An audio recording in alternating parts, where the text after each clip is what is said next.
The night they divided us like furniture, Mom said, "I'll take Emmy," and Dad said, "I'll take Noah." My name just drifted into the silence, an item for the lawyers to handle later. 16 years passed. They returned, not for an apology, but for my signature on a loan document. They didn't know the girl they left for the state now runs an art fund, and that tonight, I am finally ready to say no.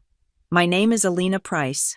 I was 14, and I was sitting on the warped wooden floor of the upstairs hallway in our house in Ashbridge, trying to make a fox.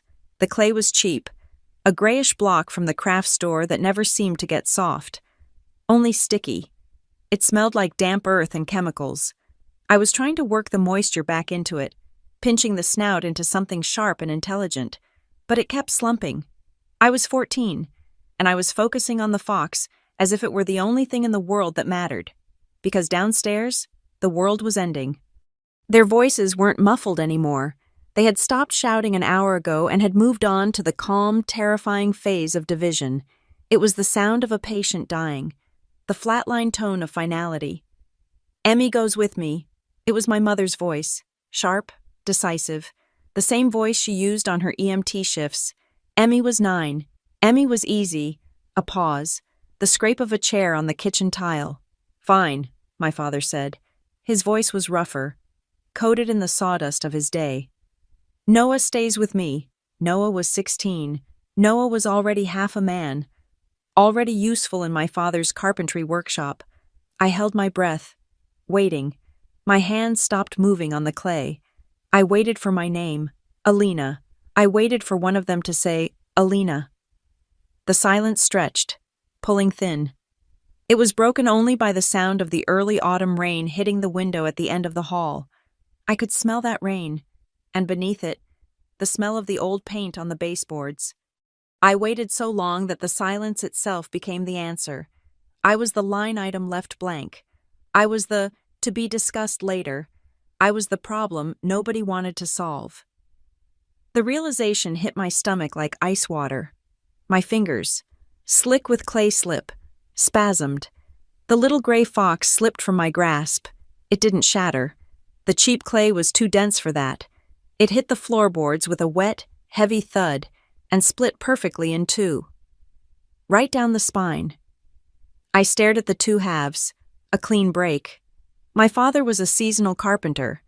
He smelled like pine resin and turpentine, and his hands were maps of calluses and small, silvery scars. He built things that were strong, things that were meant to last. He taught me how to use a level, how to find the stud in a wall. "Measure twice, cut once," he'd say, his voice warm with patience. My mother was an emergency medical technician. She worked nights and doubles, and she smelled like antiseptic soap and the stale coffee she drank from her thermos. She moved fast, her shoes always squeaking on the linoleum floors, a sound that meant she was home, that the house was safe. Our house was small, but it was obsessively tidy. Mom managed the chaos of life and death by controlling every inch of our living space. Dad built shelves and cabinets to contain everything. It was a house of order. That night, the order was gone. When I finally walked downstairs, hours later, the quiet was heavier than the shouting had been. The living room was different, all the framed photographs on the mantel, on the end tables, lining the hallway had been turned face down. The silver frames gleamed blankly under the lamp. The trip to the coast, the four of us squinting in the sun, Noah's first baseball game, Emmy's first grade picture, all of them erased, hidden. They were making the house sterile, turning it from a home into a property to be divided. They were making it easier to leave. I bent down and picked up the two halves of the broken fox. The clay was already starting to get cold, the edges hardening. It felt heavy in my palm. I slid the pieces into the deep pocket of my hoodie. The cold, damp clay pressing against my side felt like a stamp, a quiet authentication of what had just happened. I was broken, and this was the proof. The Lakeview Juvenile Court was not a place for children. It was a place for files and consequences. The room smelled like industrial floor polish and old paper, a dry, dusty smell that got in your throat. The benches were dark wood, polished to a high gloss by years of nervous hands and shifting bodies. They reflected the long, buzzing fluorescent lights overhead, making the whole room look jaundiced and sick. I sat on one of those benches, my feet not quite touching the floor. My mother sat 3 rows ahead of me. To the left, my father sat 2 rows behind me. To the right, they had lawyers. I had a woman I'd met that morning, a caseworker from North River Family Services. The loudest sound in the room was the clock. It was a big round clock with black numbers, and its second hand didn't sweep. It clicked, a heavy judgmental talk. Talk, talk. It sounded like a gavel falling, again and again, slicing up the minutes. The judge, a woman with hair pulled back so tightly it looked painful, read from a stack of papers. Her voice was a monotone. "Reviewing the report from North River Family Services," she said, not looking at me. "Case number 749B. It states here, no party has articulated a specific care plan for the minor, Alina Price. It appears the distribution of the other children was informal." The minor, Alina Price.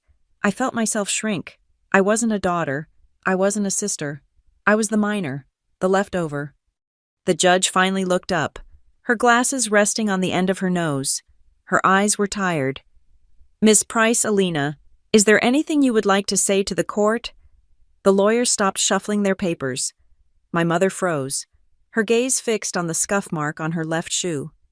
My father pulled his phone from his pocket and looked at the screen, as if a very important message had just arrived. My throat was dry. I could feel the cold lump of clay in my pocket. I swallowed, and my voice came out small, barely a whisper. "I just want to be where someone actually wants me." The words hung in the air for one of talks from the clock. Then the room replied with procedure. The judge nodded, as if I had merely confirmed a fact. She looked back down at her papers. "Thank you, Alina." The lawyer started whispering again. My mother's shoulders slumped. My father put his phone away. My one sentence hadn't changed anything. It was just a formality. Another box checked on a form. The decision was fast. In the absence of a viable plan from either parent, and pending further evaluation, the judge said, temporary custody of Alina Price is granted to the state. She will be placed in a receiving home with North River Family Services, effective immediately, Maple Row. Maple Row. It sounded like a street on a board game. The judge banged her gavel. It was a small, quiet sound. Nothing like the clock, the caseworker, the woman I'd just met. Put a gentle hand on my shoulder. "Okay, Alina, it's time to go." I stood up. My legs felt like they were filled with sand. I looked at my mother. She was still staring at her shoes, refusing to look up. I looked at my father. He was standing, putting his wallet back in his pocket, already turning to leave through a side door with his lawyer. He was already gone. I followed the caseworker out of the courtroom, down a different hallway, and into an elevator that smelled like burnt coffee. We walked out into the damp, gray afternoon. The car was a standard-issue sedan, beige and anonymous. I climbed into the back seat. The upholstery was scratchy. The social worker started the car, the radio playing softly a commercial for car insurance. I put my hand in my hoodie pocket. The clay felt cold and hard. I pulled it out. It was only one half, the back half of the fox, its tail and hind legs, the front half. The one with the face and the snout I had tried so hard to fix was gone. It must have fallen out in the courtroom. I stared at the broken piece in my hand. The other half was back there, on the floor of that yellow room, left under the glossy bench. It would be swept up by the janitor, thrown away with the dust and the paper wrappers. The car pulled away from the curb. I watched the courthouse disappear, clutching the one broken piece of clay so tightly my knuckles turned white. The Holloway house on Maple Row was not a home. It was a system. It was the cleanest place I'd ever been, cleaner than a hospital. Mrs. Holloway, a thin woman with hair pulled back so tightly it strained the skin at her temples, greeted me with a clipboard and a smile that was a perfect, flat line. "Welcome, Alina," she said, her voice as starched as her apron. We believe structure is the key to stability. You'll find we run a tight ship. The ship was immaculate. The linoleum floors in the kitchen gleamed under fluorescent lights. The air smelled of ammonia and industrial-strength dryer sheets. The centerpiece of the house was not a fireplace or a family portrait. It was a massive, wall-mounted whiteboard in the kitchen, gridded out with black electrical tape. "This is the schedule," she said, tapping the board with a red dry erase marker. "We find it helps everyone stay on track." The schedule was dense.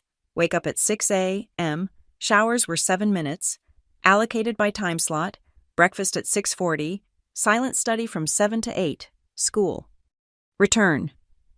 Chores at 4:30. Dinner was at 6:15 precisely. During dinner, there was no talking. Mr. Holloway, a large, silent man who seemed to be made entirely of beige clothing, liked to listen to the evening news report. Lights out at 9 p.m. There were other rules, unwritten ones. No food was allowed outside the kitchen, and the one that made my throat tighten. "We don't lock doors in this house. Alina, we believe in transparency and trust." It wasn't trust. It was surveillance.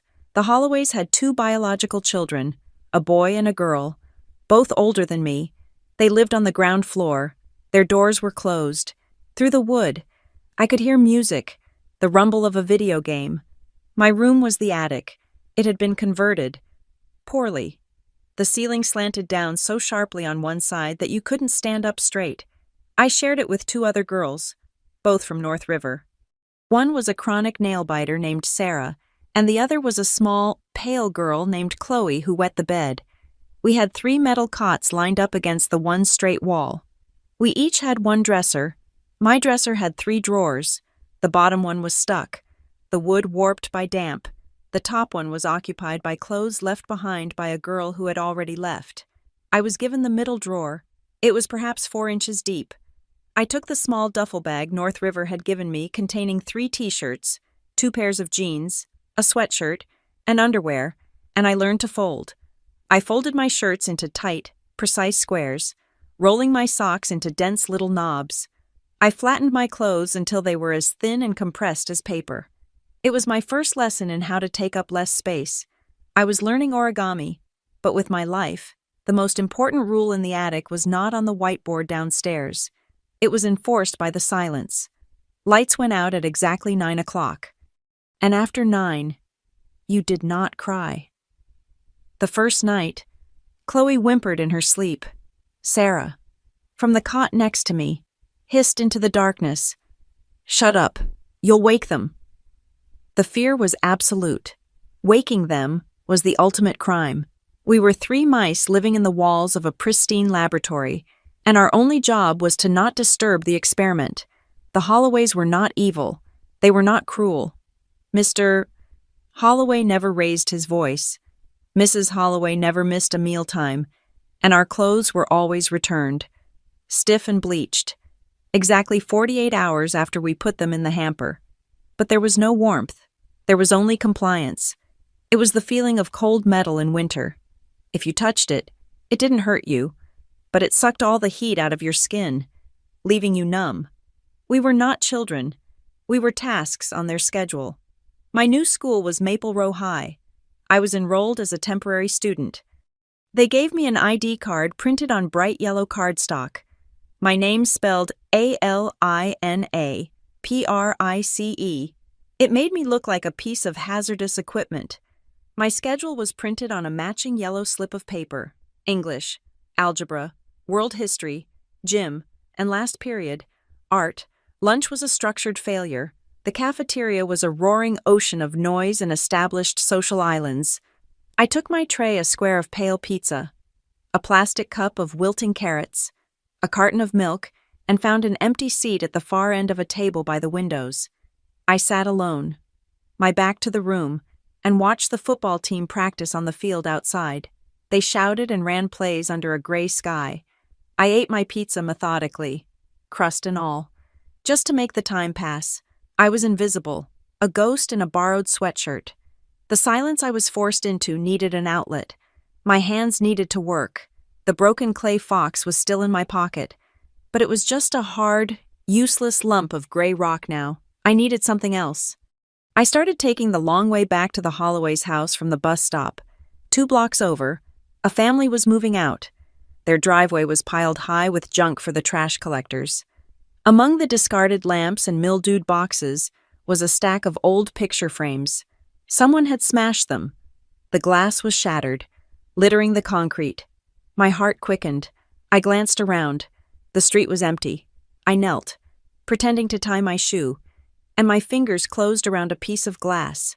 It was sharp, triangular, and the color of a pale blue sky. I slipped it into my pocket. It felt like stealing, but it was just trash. I took another, a shard of dark green from what might have been a beer bottle. The next day, I went back. The pile was still there. I collected more. Clear glass, a piece of old, wavy mirror that reflected the world in curves, a sliver of amber. I hid them in my sock, inside my shoe, until I got back to the house. Behind the Holloway's detached garage, there was a recycling bin. I fished out a large, flat piece of cardboard from a shipping box. That night, I waited. The digital clock on the dresser clicked to 9:01. The lights in the house went out. The breathing of the other girls in the attic room slowed.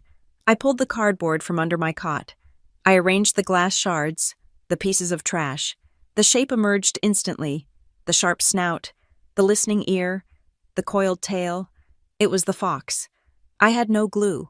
For now, I just arranged the pieces, memorizing their pattern. I was building a new fox, this time out of things that had been broken and thrown away. I started sketching it in the back of my algebra notebook, planning the mosaic, the lines of grout. I kept the notebook tucked under my pillow, the only private space I had. One afternoon, I came back from school. The house was supposed to be empty. Mrs. Holloway was at the grocery store, and Mr. Holloway was at work. But I heard a sound from the attic. I walked up the narrow stairs slowly. The attic door was ajar. Justin, the Holloway's son, was in our room. He was 16, with the same pale, dismissive eyes as his mother.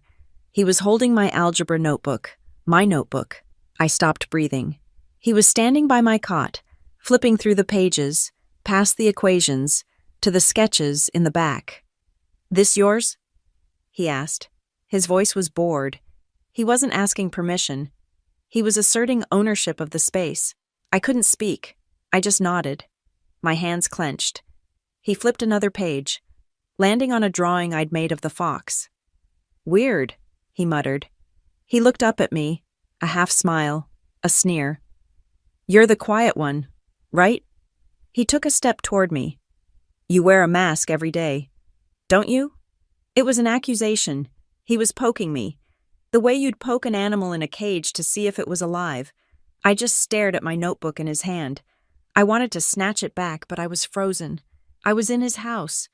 I was the guest, the charity case, the temporary problem. He let out a short, sharp laugh, like a bark. "Whatever." He tossed the notebook onto my cot. It didn't land flat. It hit the metal frame and fell to the floor, the pages bending.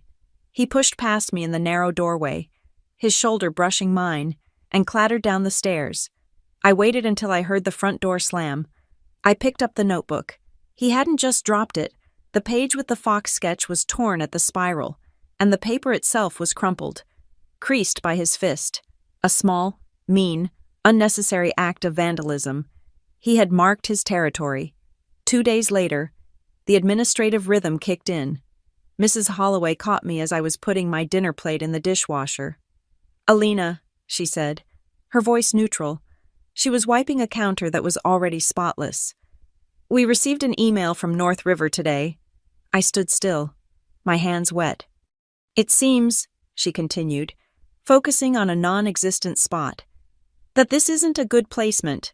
The report from the school, and our own observations, suggest you are having difficulty integrating with the family." Difficulty integrating. I thought of Justin's sneer, of the crumpled paper. I thought of the silent dinners, the 9 p.m. darkness. "It's no one's fault," she said, a generic, rehearsed line. "It's just not a good fit. They're going to find a different environment for you. The decision was already made. The email was sent. The file was updated. The mechanism of the system was moving. It was as fast and impersonal as a stapler punching through paper. Chunk, done. The beige sedan returned the next afternoon. It was a different driver this time, a woman. She introduced herself as Alana Reyes, my new caseworker. She was young, maybe in her late 20s, with dark hair pulled into a practical ponytail and eyes that were sharp and observant. She didn't smile, but she didn't look mean. She just looked busy. She watched me carry my single duffel bag to the car. She didn't offer to help, but she held the trunk open. We got in. She buckled her seatbelt and checked her mirrors. She didn't try to explain the Holloways or apologize for what happened. "So," she said, pulling away from the curb, "that wasn't the right place." It wasn't a question. I just nodded, watching the surgically clean house disappear. "That happens," Alana said, her voice clipped and professional. "It's a mismatch. Not your fault. We just find another spot." Her tone was so devoid of pity, so logistical, that it shocked me. She wasn't treating me like a broken bird. She was treating me like a piece of misfiled paperwork, and paperwork could be fixed.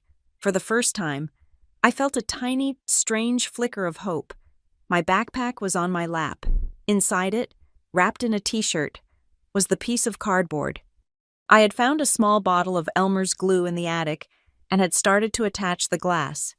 The fox was half-formed, its edges sharp. As we turned onto the main road, the car hit a bump.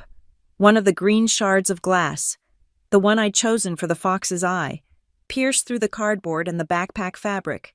It dug sharply into my leg. I flinched, shifting in my seat. I reached into the bag and my finger brushed the edge. It sliced my skin. A thin paper-cut sting.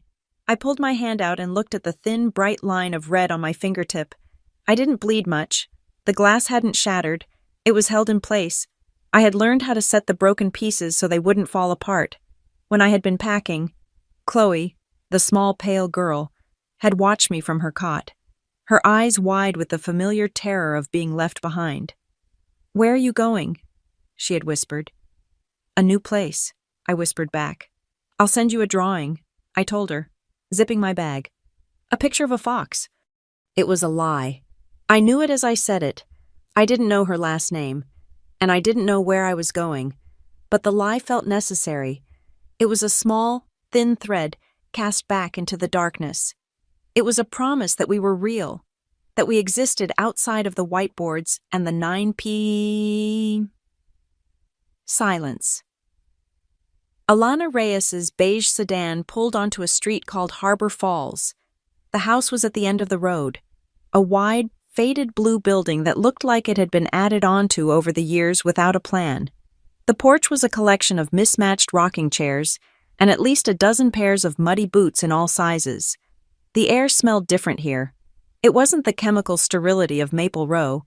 It smelled like damp pine needles and, faintly, from an open kitchen window, cinnamon and baked fruit. This was the Dunbar house. It was the exact opposite of the Holloway house, where the Holloways had silent, polished surfaces. The Dunbars had noise and clutter. It was a group home, but it didn't feel like an institution. It felt like a bus station. Mrs. Dunbar, a round, smiling woman who was always wiping her hands on a flour-dusted apron, seemed to be in constant motion.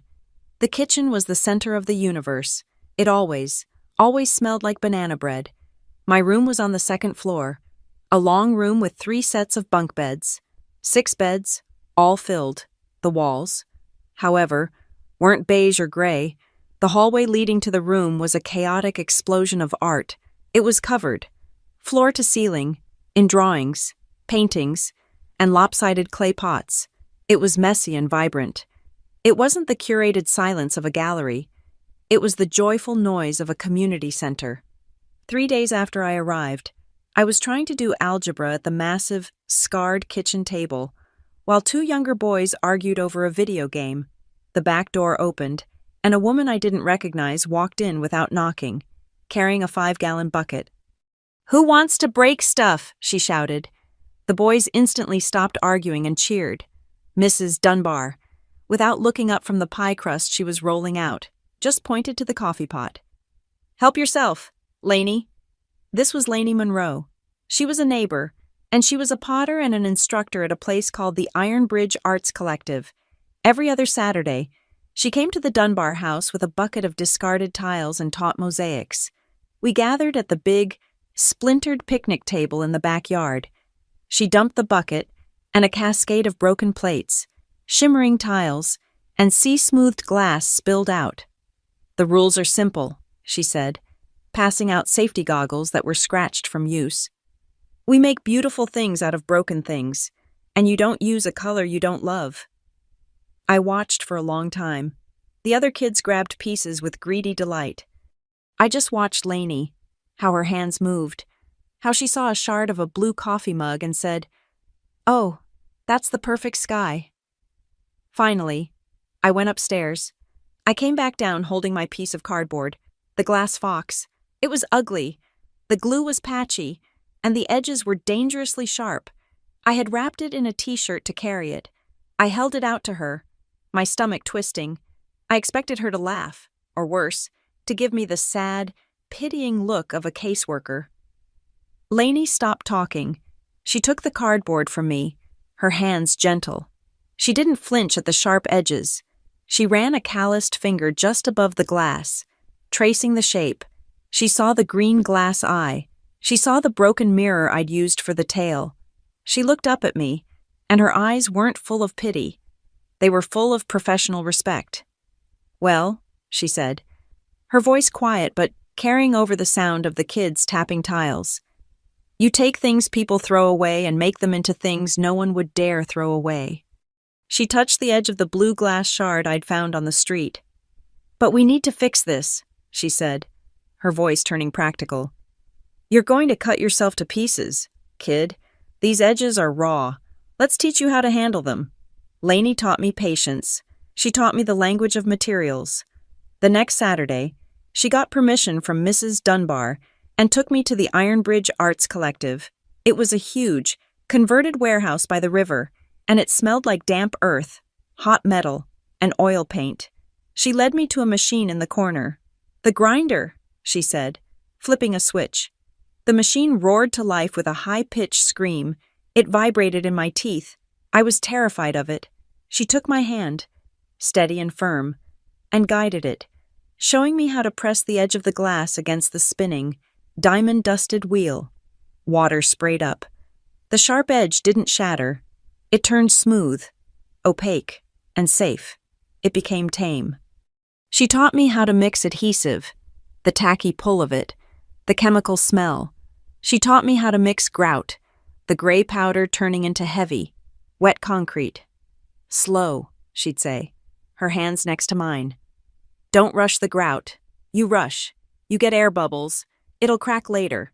You have to push it into every single crack. You have to fill the spaces." I learned to spread it, to push it into every tiny gap, to fill the void, and then, the magic part wiping the excess away, the gritty haze disappearing to reveal the clean, shining colors underneath. It was meticulous, frustrating, and perfect. It was the first thing that had made sense to me in months. It was a skill that felt like breathing. Alana Reyes, my caseworker, came for my monthly check-in. This time, we didn't sit in her car. Mrs. Dunbar had insisted she come in for a slice of banana bread. We sat on the crowded porch. I brought my new fox. This one was on a solid piece of plywood, not flimsy cardboard. The edges were ground. The grout was a deep charcoal gray. It was heavy and solid. Alana held it.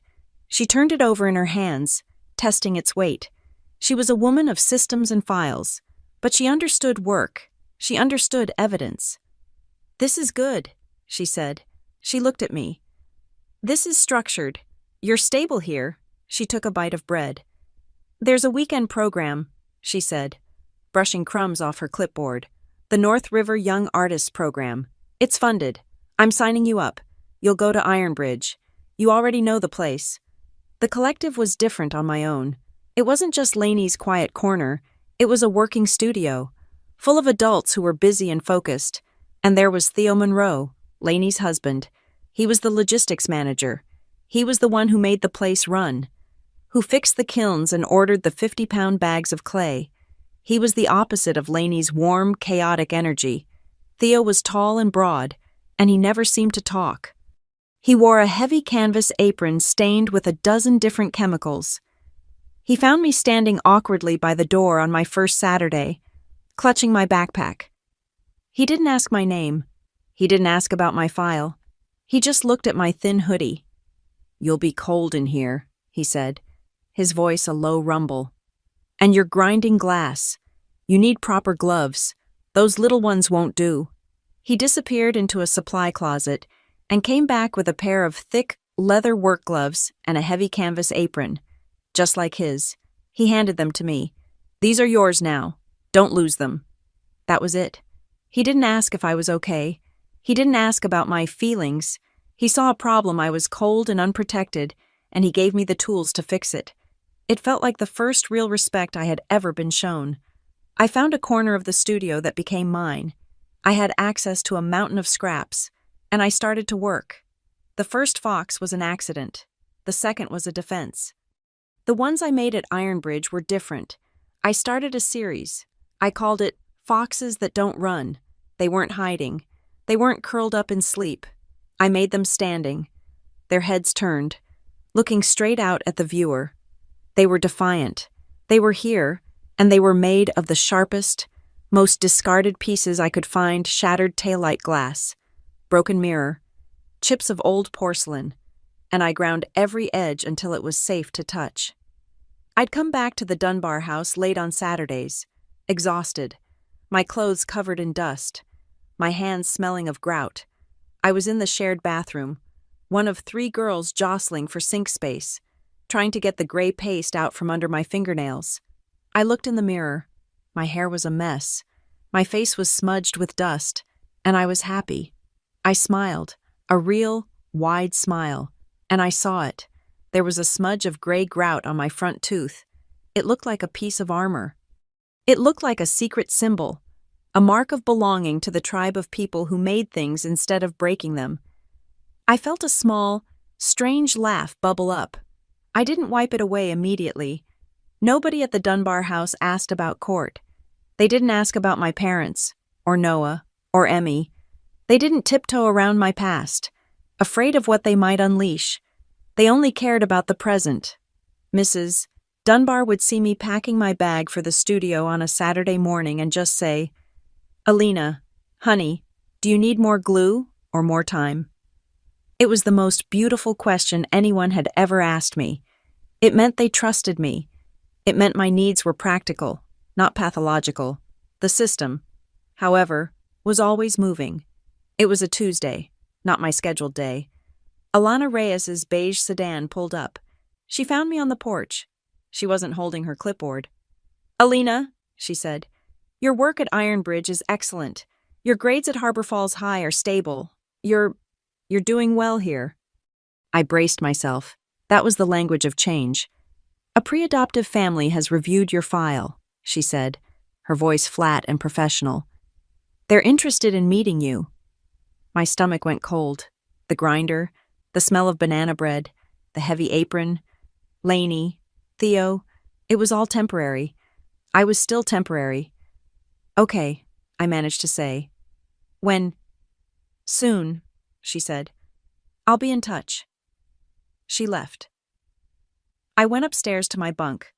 I sat on the edge of the thin mattress. I reached into the deep pocket of my hoodie, the one I'd worn that day in court. My fingers closed around the small, hard lump I'd kept hidden for months. It was the back half of the original clay fox. The piece I had saved, the other half, the one with the face, was long gone, swept away with the dust on the courtroom floor. I held the cold, gray piece in my palm. It was just a lump of dry, broken clay. It was the girl in the hallway. It was the past. The girl who made this was broken. The girl who made the new foxes. The ones that stared back. She was different. I closed my hand around the clay. This small, broken piece would have to learn to stand on its own. The drive to the pre-adoptive placement was quiet. Alana Reyes seemed to understand that this was different. This wasn't just a transfer. This was an audition. My audition. The house wasn't in a neighborhood. We drove for 20 minutes outside Harbor Falls, down a long gravel road that wound through dense pine trees. The road ended at the North Fork River, and there, set back from the bank, was a house made of whole logs. It wasn't a cabin. It was a solid, 2-story house that looked like it had grown out of the earth. Smoke curled from a stone chimney. Lainey was on the porch, but this wasn't the boisterous, chaotic Lainey from the Dunbar house. She was quiet, her hands tucked into the pockets of her jeans. She wasn't smiling, but her eyes were— Theo came out, wiping his hands on a rag. He nodded at Alana, then looked at me and my single duffel bag. "Welcome, Alina," he said, his voice a low rumble. "We've been waiting for you." That night was the first test, dinner. My stomach was so tight I was afraid I couldn't eat. I was used to the silent, sterile dinners at the Holloways and the loud, chaotic free-for-all at the Dunbars. This was something else. We sat at a heavy wooden table. The house was quiet, filled only with the sound of the river outside and the sizzle of the barbecue Theo was tending on the deck. We ate grilled chicken and corn on the cob. The silence felt heavy, but not angry. Lainey finally broke it, but her question wasn't what I expected. She didn't ask about school, or my file, or if I was settling in. "So, Alina," she said, passing me a bowl of salad. "I've seen what you can do with broken things, but what do you like to make?" I stared at her. It was such a simple, open-ended question. It wasn't about my past. It was about my preference. "Glass," I said, my voice small. "I like the glass." "Good," Theo said from the grill. "Glass is honest. It doesn't pretend to be soft." After dinner, Lainey looked at me. "Come on, let me show you the real reason we bought this place." She led me down a set of stairs to a basement that wasn't a basement at all.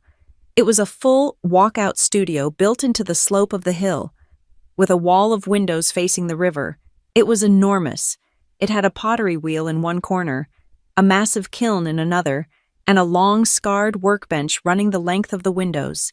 It smelled like clay and wet stone, and the faintest trace of Theo's metal oil. "This is it," Lainey said, flipping on a string of bright overhead lights. "This studio is ours. It's where we work." She walked me to the workbench. On one end was her pottery setup, tools caked in dried clay. On the other, a clean, empty space. "This part," she said, tapping the empty bench, "is yours." She pointed to a set of heavy wooden shelves on the wall. "And that's your shelf, for your supplies, for your work, whatever you want." My own shelf. It was more than the single, 4-inch drawer at the Holloways. It was a promise of permanence. It was space. Theo came down the stairs behind us, holding something in his hand. He walked over to a tall metal cabinet in the corner. "You'll need a place for your tools," he said. "The good ones. The ones you don't want anyone else touching." He opened the cabinet. It was full of grinders, soldering irons, and heavy-duty cutters. He pointed to the top drawer. "This one's empty." He closed the drawer, and it clicked. He held out his hand. In his palm was a small brass key. "This is the key to your tool cabinet," he said, dropping it into my hand. The metal was heavy and cool. "You're an artist. You're allowed to make a mess like a real artist. You're also allowed to lock up your stuff. Your choice." I closed my hand around the key. A key, not to a house, not to a room, but to my work. It was the first key I had been given since my parents had locked their own doors against each other. "Go on," he said, nodding toward the bench. "It's yours." That weekend, we had the family call. My stomach twisted again. I expected it to be an interrogation, but the laptop screen flickered to life, and a young man with Lainey's eyes and a terrible mustache appeared. "This is Gabe," Lainey said, laughing. "Our son. He's at college, pretending to study engineering." Gabe leaned into the camera. "Hey," he said to me. His voice was staticky. So you're the artist? That's cool. I just spent 4 hours trying to get a 3D printer to recognize a line of code. He squinted at me. If you ever need anyone to troubleshoot a 3D printer, definitely call someone else. I'm useless. It was a terrible, awkward joke, and it was the most normal thing I had ever heard. He wasn't treating me like a case file. He was treating me like an annoying new sibling. It was perfect. The system still had its tendrils. Alana Reyes was required to do her monthly check-ins, especially during the pre-adoptive period. When her beige sedan pulled up the first time, I felt the old panic rise. The clipboard was coming. The questions were coming. The evaluation. Lainey saw me stiffen. "Tea," she said, heading to the kitchen. When Alana knocked, Lainey opened the door and pulled her into a hug. "Alana, you look exhausted. Sit down. I'm making tea. Alina and I were just about to head to the studio. You should come see what she's working on." She didn't treat Alana like a threat. She didn't try to hide me or manage the conversation. She just invited the clipboard in for tea. She brought Alana down to the studio. Pulling up a third stool, Alana sat, her clipboard in her lap, and we just talked about the light, about the river, about the new grinder head Theo had bought. Lainey wasn't afraid of the system. She didn't see Alana as the enemy. She saw her as a part of the process, and by including her, by making her tea. Lainey was showing me that she wasn't afraid, which meant I didn't have to be, either. The safety of the studio, the weight of the key in my pocket, it changed my work. I started a new Fox. Fox 7. This one was different. I had a piece of dark, almost black, mirrored glass that I wanted to use for the body. But it was in 2 separate pieces. The old me, the girl at the Dunbars, would have hidden the break, surrounded it with other colors to disguise the fact that it was ever 2 things. But I thought of Theo's words. Glass is honest. I ground the edges of the 2 black pieces until they were smooth and safe. I laid them on the board, leaving a thin, deliberate gap between them. A clean break. Then I went to Theo's metal shop. I found a thin strip of copper, bright and warm. I cut the copper to size. I laid it in the gap between the 2 pieces of black glass. I grouted around it, carefully, so the copper strip remained bright. It was a spine. It wasn't a flaw. It wasn't a crack to be hidden with gray paste. It was a feature. I was intentionally showing the seam, the place where it had been broken. I was making the break the strongest part of the whole piece. But the outside world didn't just disappear because I had a key. The mail still came. One afternoon, a letter arrived. It was in a thin, pale pink envelope. The return address was a name and an apartment in the city, neither of which I recognized. Elaine Connolly. I opened it. It was a single sheet of floral stationery, the kind you buy in a box of 50. It was a short, cheerful note. It said that she was happy, that she had gotten remarried to a wonderful man, and that they were building a new life. She hoped I was doing well. It was signed. Best wishes, Elaine Connolly. Not Mom, not even Elaine. A full, formal, stranger's name. It was a press release. A Christmas newsletter to a distant acquaintance. It was a severing. I read it 3 times, looking for a single word of apology, of longing, of Alina. It wasn't there. She had a new name. She was a new person, and I was not part of her new life. 2 weeks later, the phone rang. Lainey answered, then held it out to me. Her expression neutral. "It's your father, Alina." I took the phone, my hand shaking. I hadn't heard his voice in almost a year. "Alina, hey, kiddo." His voice was so familiar, so warm and rough, that it physically hurt. It was the voice that taught me how to use a level. "How are you? They treating you right?" "I'm okay, Dad." "Good, good. Listen, I'm calling with good news. Big news. Really." He paused, and I could hear him smile. "I'm getting married again. Her name is Sarah, and she's wonderful. Just wonderful. She has 2 kids, little ones." I waited. "And, he continued, his voice shifting, becoming even warmer, more persuasive. "We're building a new family. It's a fresh start. And her kids are little. You know, they need a lot. They need a full-time dad. You understand, right?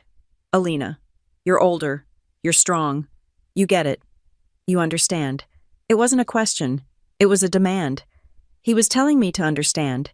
He was telling me that I was the strong one, which meant I was the one who could be left behind. His words were warm, but the message was empty. He was gone. They were both gone. I didn't cry. I felt cold. I finished the call, said, "Congratulations, Dad," and hung up.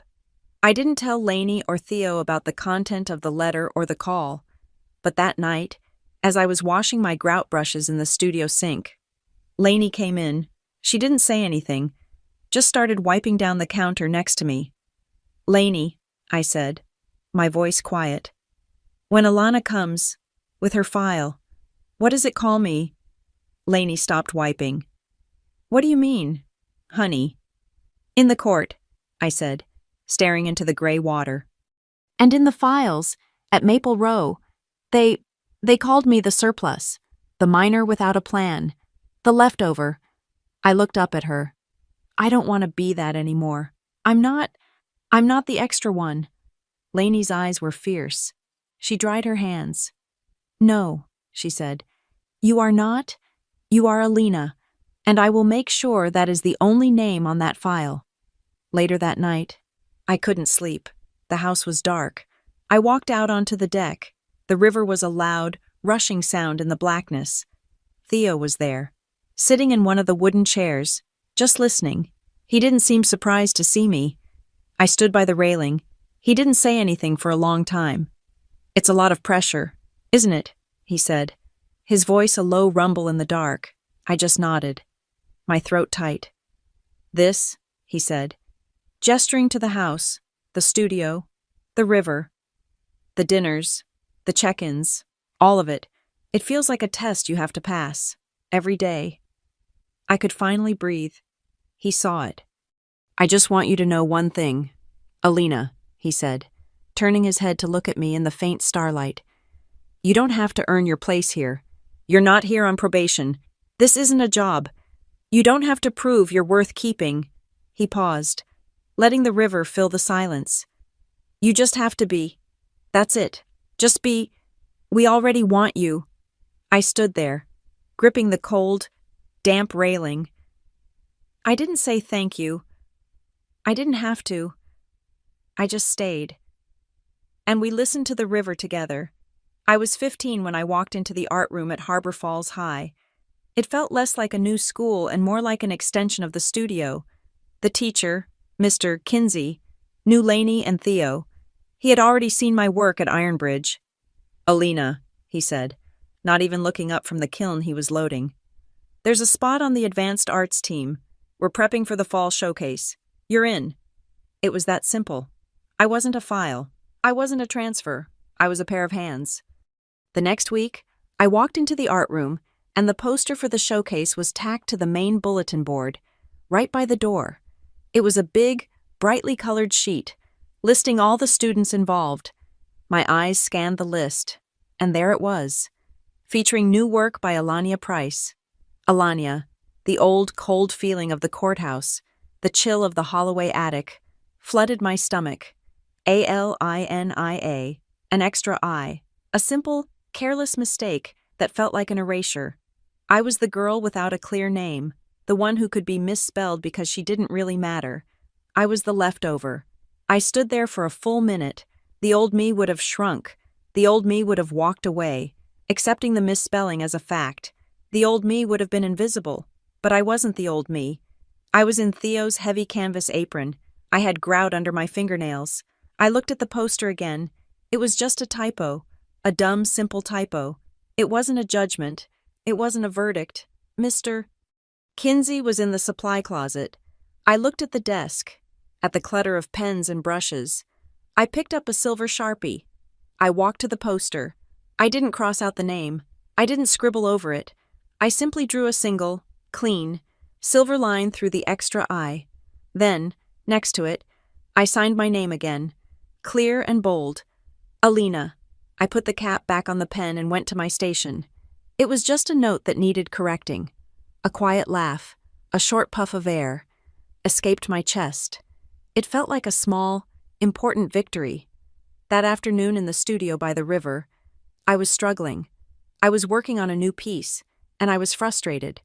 I was still using the Fox 7 design, the one with the copper spine, but the copper looked too bright against the dull gray grout. The break was honest, but it was ugly. "It's just a scar," I told Lainey, throwing my rag down.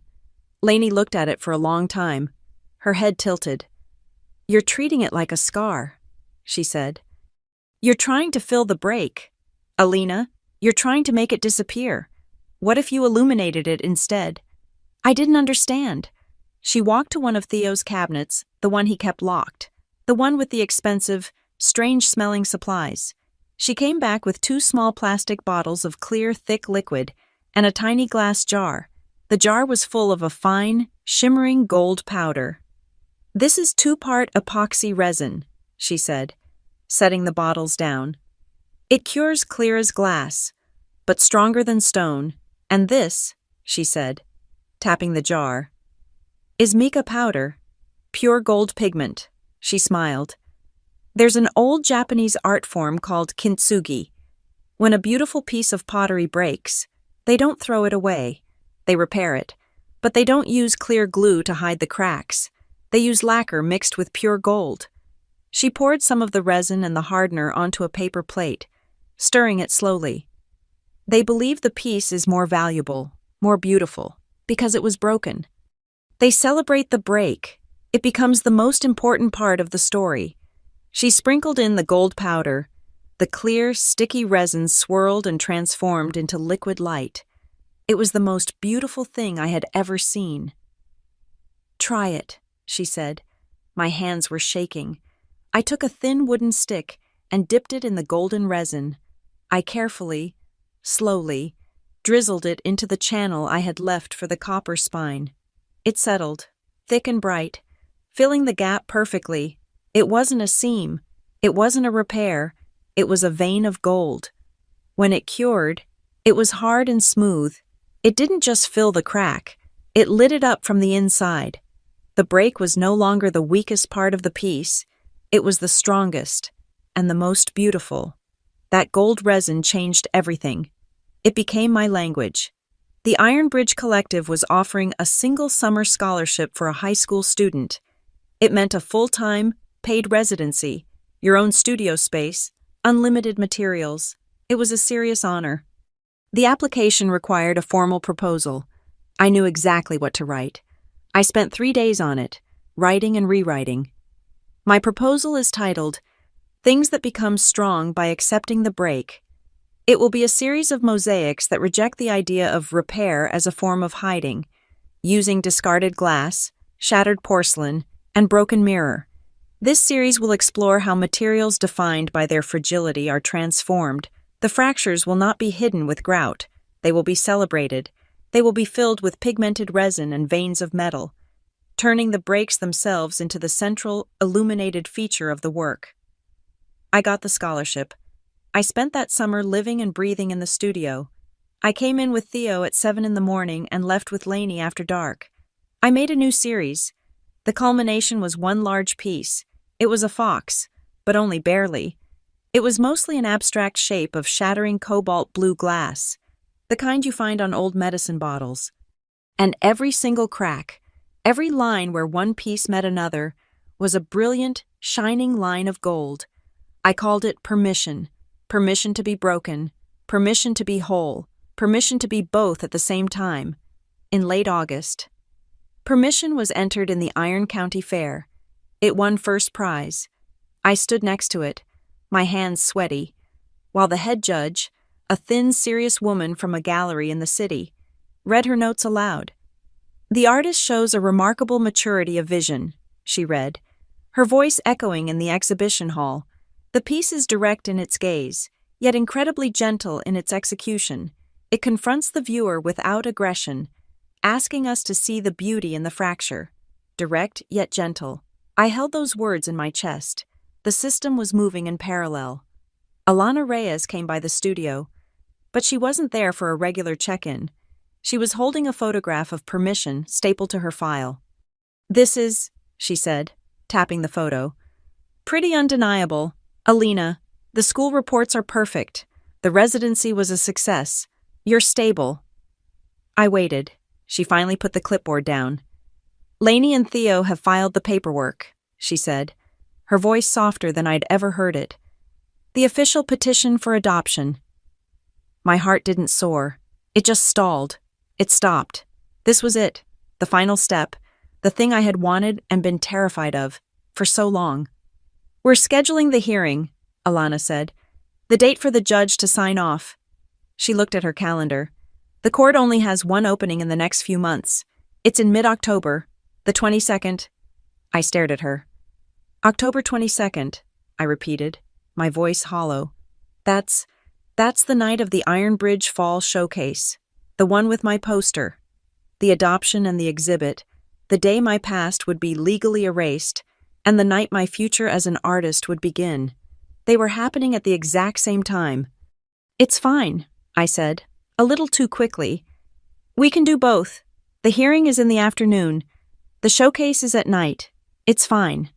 The universe, feeling the ground shift, decided to send in the ghosts.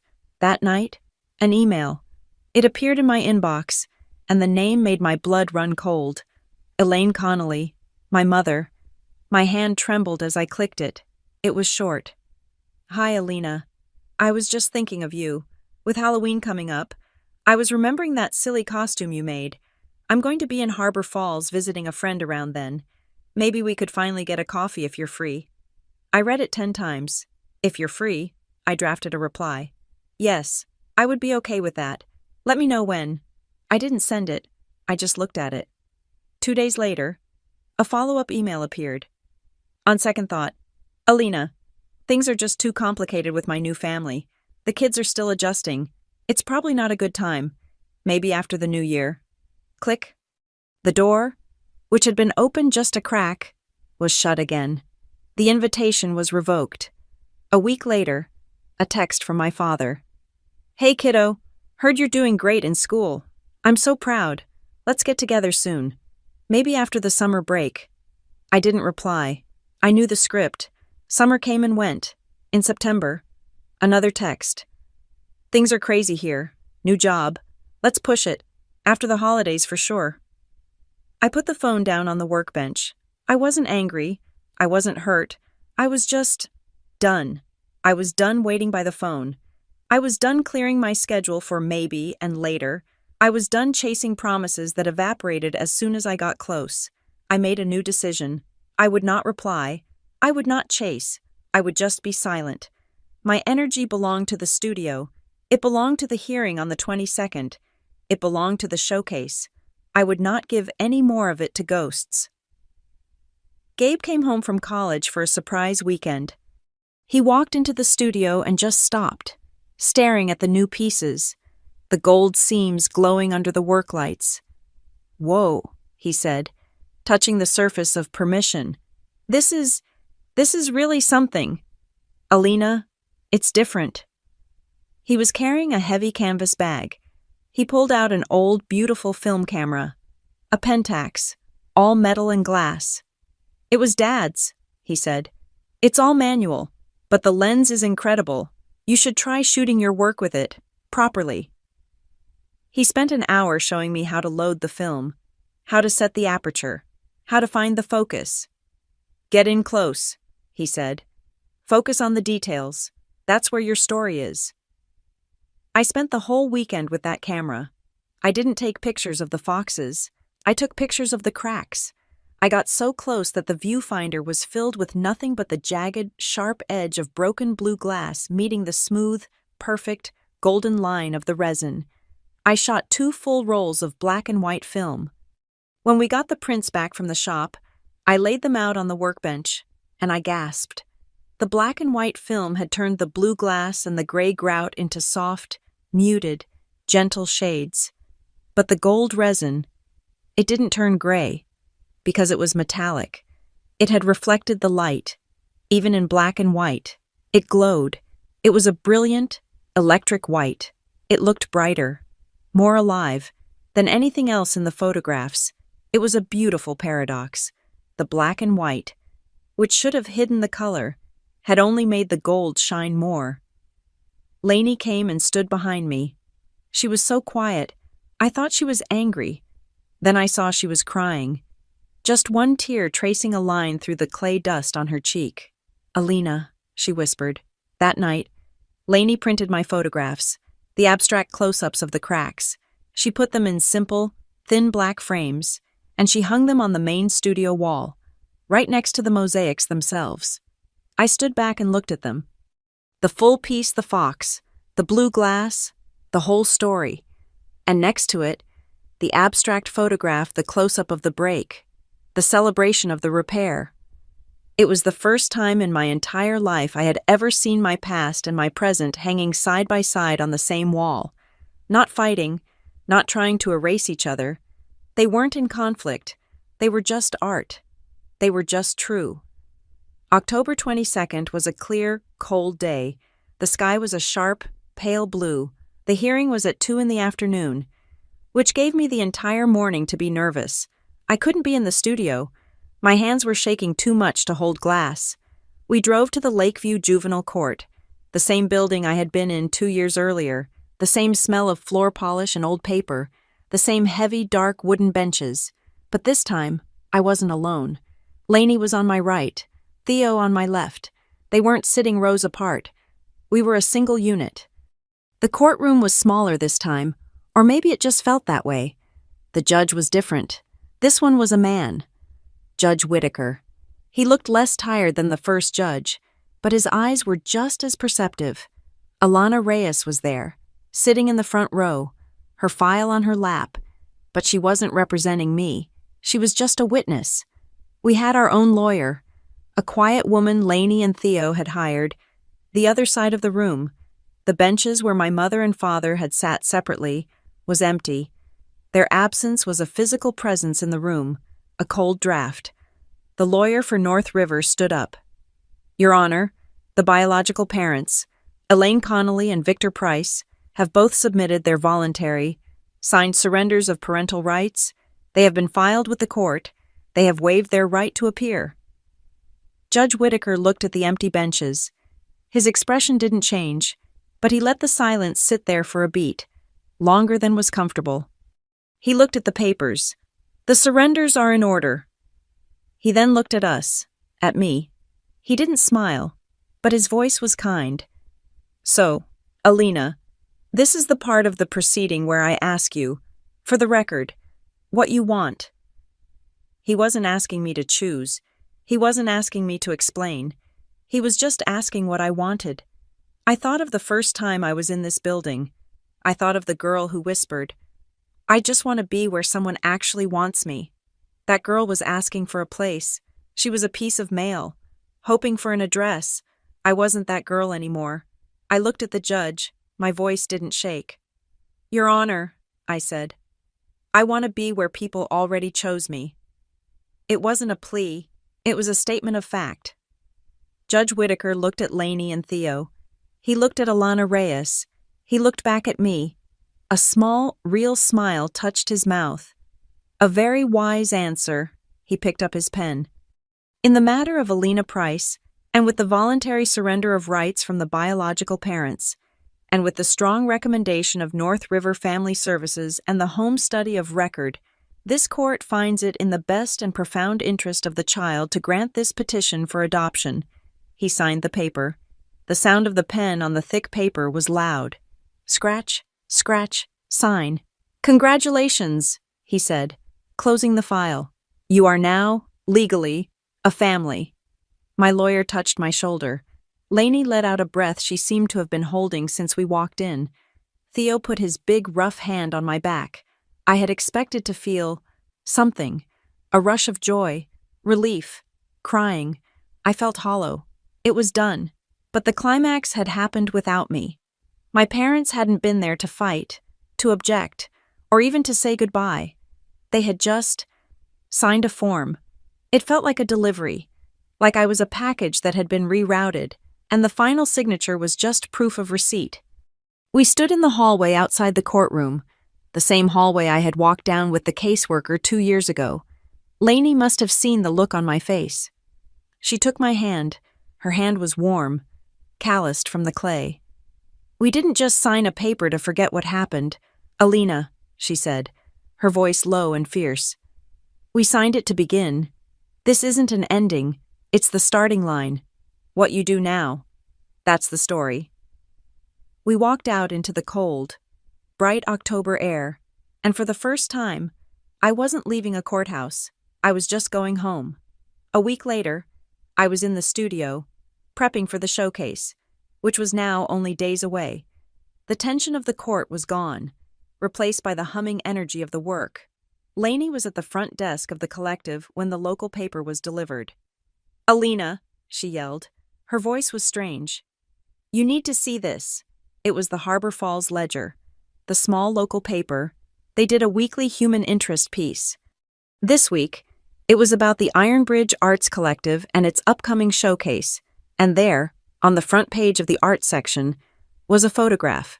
It was one of the black and white photos Gabe had taken, a close-up of a new piece, focusing on a bright gold seam. But it wasn't the picture that made my heart stop. It was the caption underneath.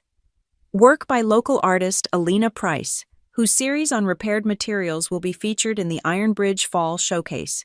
Alina Price, not Alania, not a foster youth, not a minor in the system. Local artist Alina Price, my name, my correct name, attached to my work, printed in black ink for the whole town to see. I was real. I was an artist. I was local. I belonged." The showcase itself was a blur of lights and people and warmth. My work was hung on the main wall, with the black and white photographs next to them, just as Lainey had planned. People stood in front of them, really looking. A tall, thin woman with striking silver hair stood in front of Permission for a long time. She wasn't just looking, she was studying. She walked over to me, her eyes bright. "You're Alina Price," she said. It wasn't a question. "I am," I said. "I'm Professor Eva Andal," she said, handing me a card. "I teach materials science and sculpture at Pine Ridge College of Art. Your work with resin is extraordinary. You're not just filling, you're building with it. You're changing the structural integrity." I just stared at her. "Thank you," I managed. "Are you a senior?" she asked. "A junior." "Good," she said, tapping my arm with her card. "That gives me time. Pine Ridge runs a competitive creative camp for rising seniors. It's by invitation. I want you to come. I'm sending you the application. I expect to see it." She smiled, sharp and brilliant, and then she moved on to the next piece. I looked at the card. Pine Ridge College of Art, a place I had only seen in catalogs. A professor had invited me. Life was moving fast. The ground was solid under my feet, and the future was opening up, pulling me forward. And that's when the past sent its first, tentative echo. It was a text message, from a number I didn't recognize. "Is this Alina?" "This is Noah, my brother." My heart hammered against my ribs. I hadn't spoken to him, hadn't seen him, since the day my father said, "Noah stays with me." "This is Alina." I typed back, my thumb shaking. My phone rang almost immediately. I hit accept and walked out the back door of the studio, into the cold night air. "Alina." His voice was deeper. He was 18 now. He wasn't a boy. "Noah, hi." "Hey," he said. There was a long, terrible silence. I could hear music in the background, a party or a dorm room. "So, I heard you got adopted." "Yeah," I said. "I did." "That's good," he said quickly. That's really good. I'm glad. Are they good people?" "They're the best people," I said. "Good." Another silence. "Listen, Al, Dad wants everything to just be quiet. You know, he wants his new life, and he doesn't like looking back. And Mom, she's just gone, I guess. But I don't know. I miss you. I just wanted to say I miss you. And I'm sorry." The words hit me. I miss you. I miss you too. Noah, I whispered. I saw a picture, he said. My friend's mom from Harbor Falls. She posted something about an art show. She sent it to me. Your stuff. The glass. It's awesome, Al. Thanks, I said, a tear finally sliding down my cold cheek. I gotta go, he said, but maybe I could see you. Sometime not now, but soon. Okay, I said. Soon. Okay, bye, Al. He hung up. I looked at my phone. The call had lasted exactly 4 minutes and 12 seconds. I went back inside, my hands shaking for a different reason. I found one of the glossy postcards the collective had printed for the showcase. It had the picture of permission on the front. I flipped it over. I wrote his new address, the one from the caller ID, and in the message space, I wrote just 2 words, I'm okay. I put a stamp on it and put it in the outgoing mail slot. I had acknowledged him, I had told him the truth, and I had kept the boundary. The system was the last piece. Alana Reyes came to the house by the river one last time, but she wasn't carrying her clipboard. She was carrying a thin manila envelope. Well, she said, sitting at the kitchen table as Lainey poured her a cup of tea. That's it. Case 749B is officially closed. She slid the envelope across the table. This is your original birth certificate, and the final, signed adoption decree. They're yours, your history, and your future, all in one envelope. I took it. It felt thin, too thin to hold a life. Alana stood up to go. She paused at the door. Alina, she said, her voice dropping the professional, clipped tone. You did the work. I just filed the papers, but I want to give you something. She reached into her wallet and pulled out a personal business card. Not the one from North River. It just had her name and a private cell number. You're 16, she said.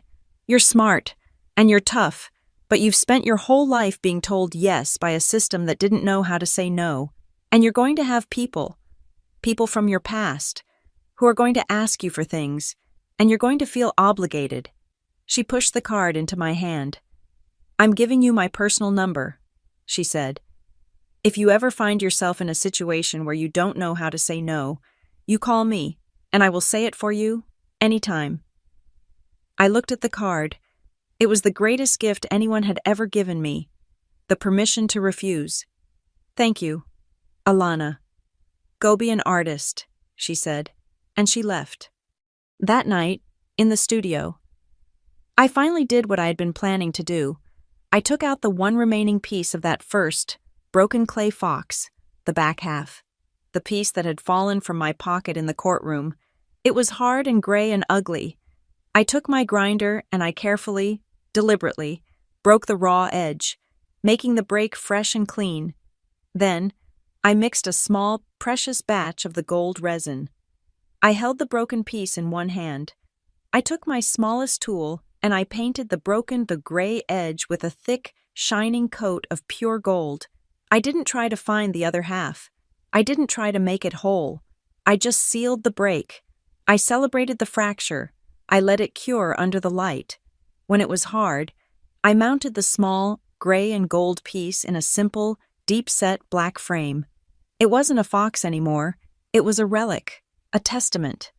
I stood in the studio, the signed adoption decree in its envelope on my workbench, and I looked at the small, framed piece of my own history.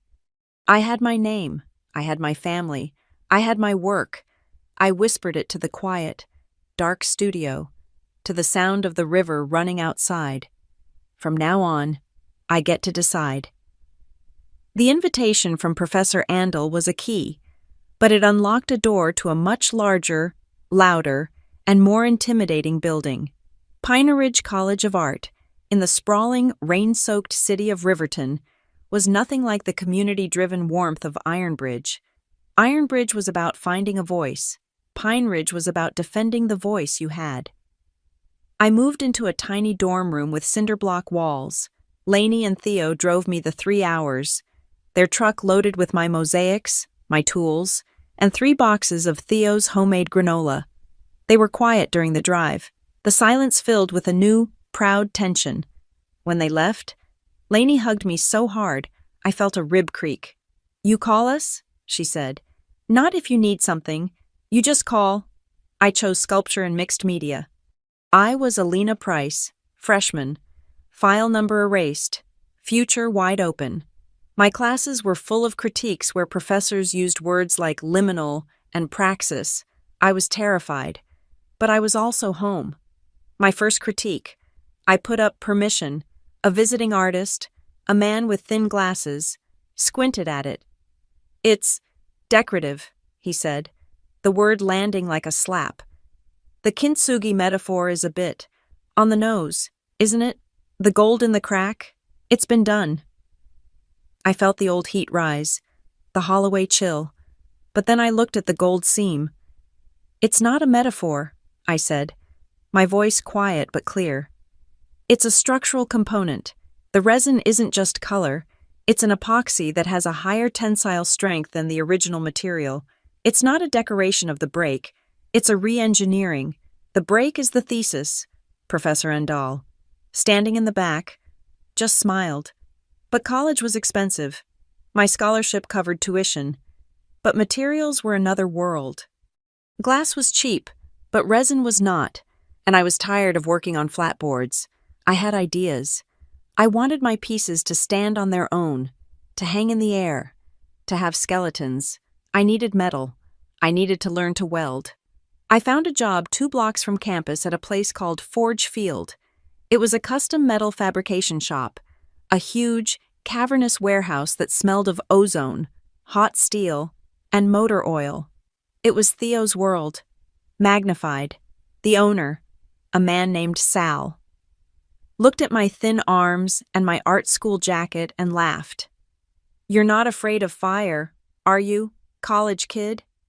"No," I said. "I'm afraid of not finishing my work." He hired me for $10 an hour, sweeping up metal shavings. "You sweep for 2 months," he said. "You show up on time, then we talk about the torch." I swept, I organized, I learned the different grades of steel by the dust they left. And after exactly 2 months, Sal tossed a heavy welding mask at my feet. "Okay," he said. "Let's see if you can draw a straight line with fire." I learned to weld. I learned the high, electric blue hiss of the Tiggy torch, the bright, sputtering shower of the MIG. I learned to join 2 pieces of cold, hard steel, to make them one. I burned myself. I ruined pieces, and I fell in love. It was the opposite of my glasswork. Glass was cold, precise, a puzzle. Welding was hot, intuitive, a fusion. It was creation by force. I started making my own frames, thin, delicate rods of steel, welded into cubes and angles, like line drawings in space. Then I'd create the mosaic inside, the glass pieces suspended by wires, the gold seams catching the light. I called the new series Spines. They were pieces that had their own skeletons. My junior year, a small gallery in Riverton, a serious, white-walled place called the Annex, offered me a solo show. My first, the opening was terrifying.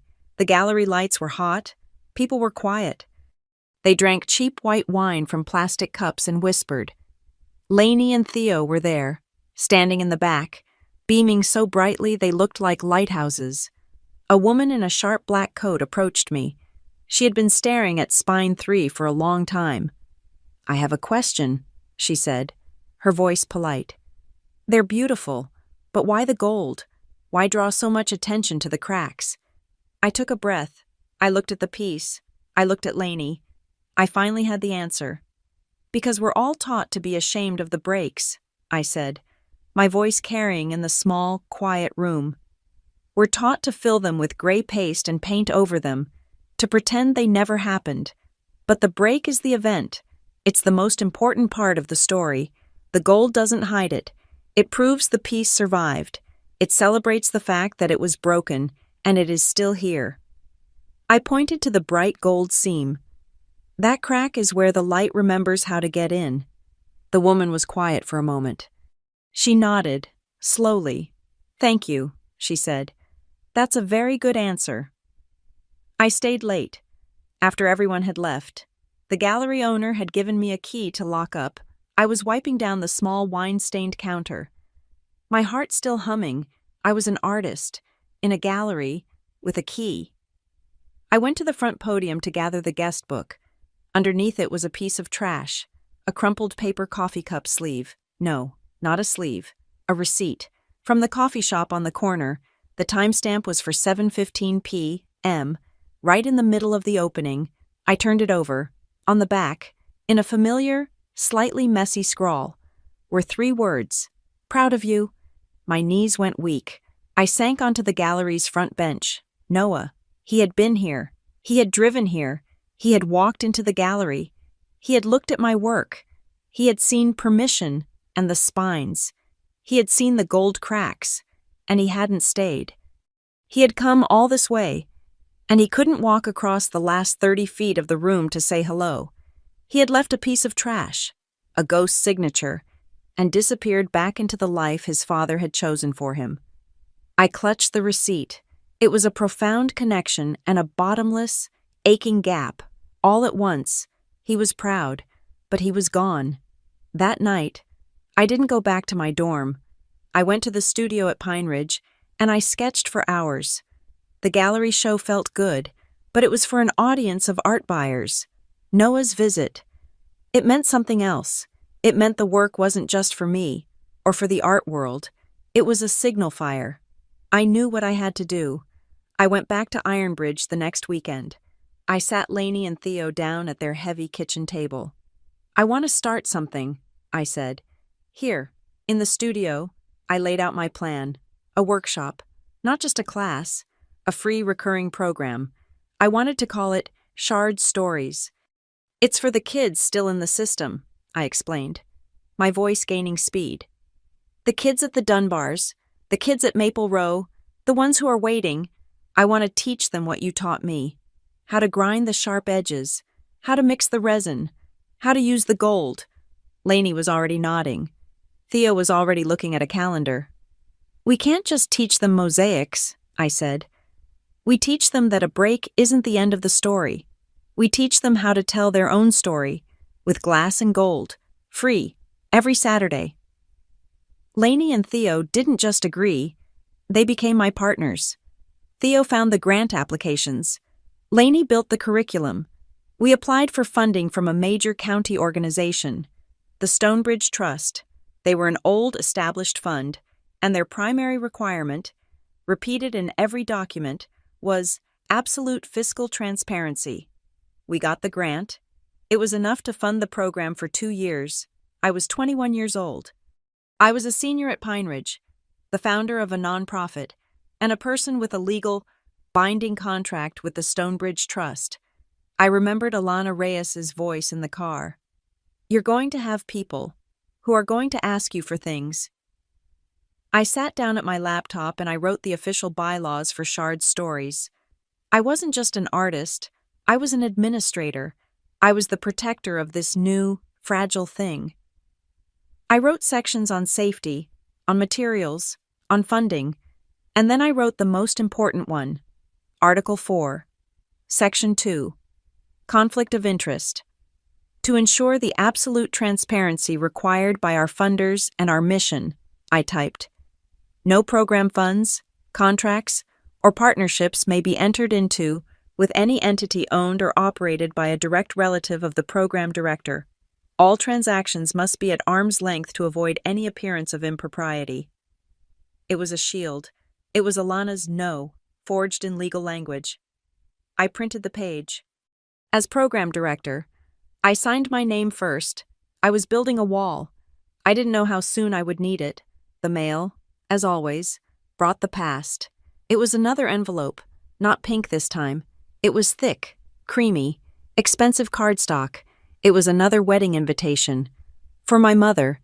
She had a new last name, again. This was, by my count, husband number 3, or maybe 4. The invitation was for a lavish-looking event at a winery. Tucked inside the envelope was not a personal note. There was no, "I'd love for you to be there," Instead, there was a small, pre-printed card. It had a website address on it, a donation registry. It read, "In lieu of gifts, Elaine and Robert ask that you consider a cash donation to help support the launching of our new family." I stared at the card. Support the launching of our new family. She was fundraising, using her wedding to solicit cash, and she had sent this to me, not as a daughter, not even as a guest, as a donor. She had no idea what I did. She had no idea about my work, my gallery, my grant. She just saw a name on a list, a potential source of funds, a resource. I thought of the bylaw I had just signed. The shield was in place. I felt a cold, clear anger. It was the same clarity I felt when I centered a piece of steel under the torch. I took the wedding invitation, with its expensive, embossed script. I took the tacky, greedy little donation card, and I slid them both into the paper shredder. I did not respond. Instead, I turned back to my laptop. I opened the Shard Stories website. I created a new page.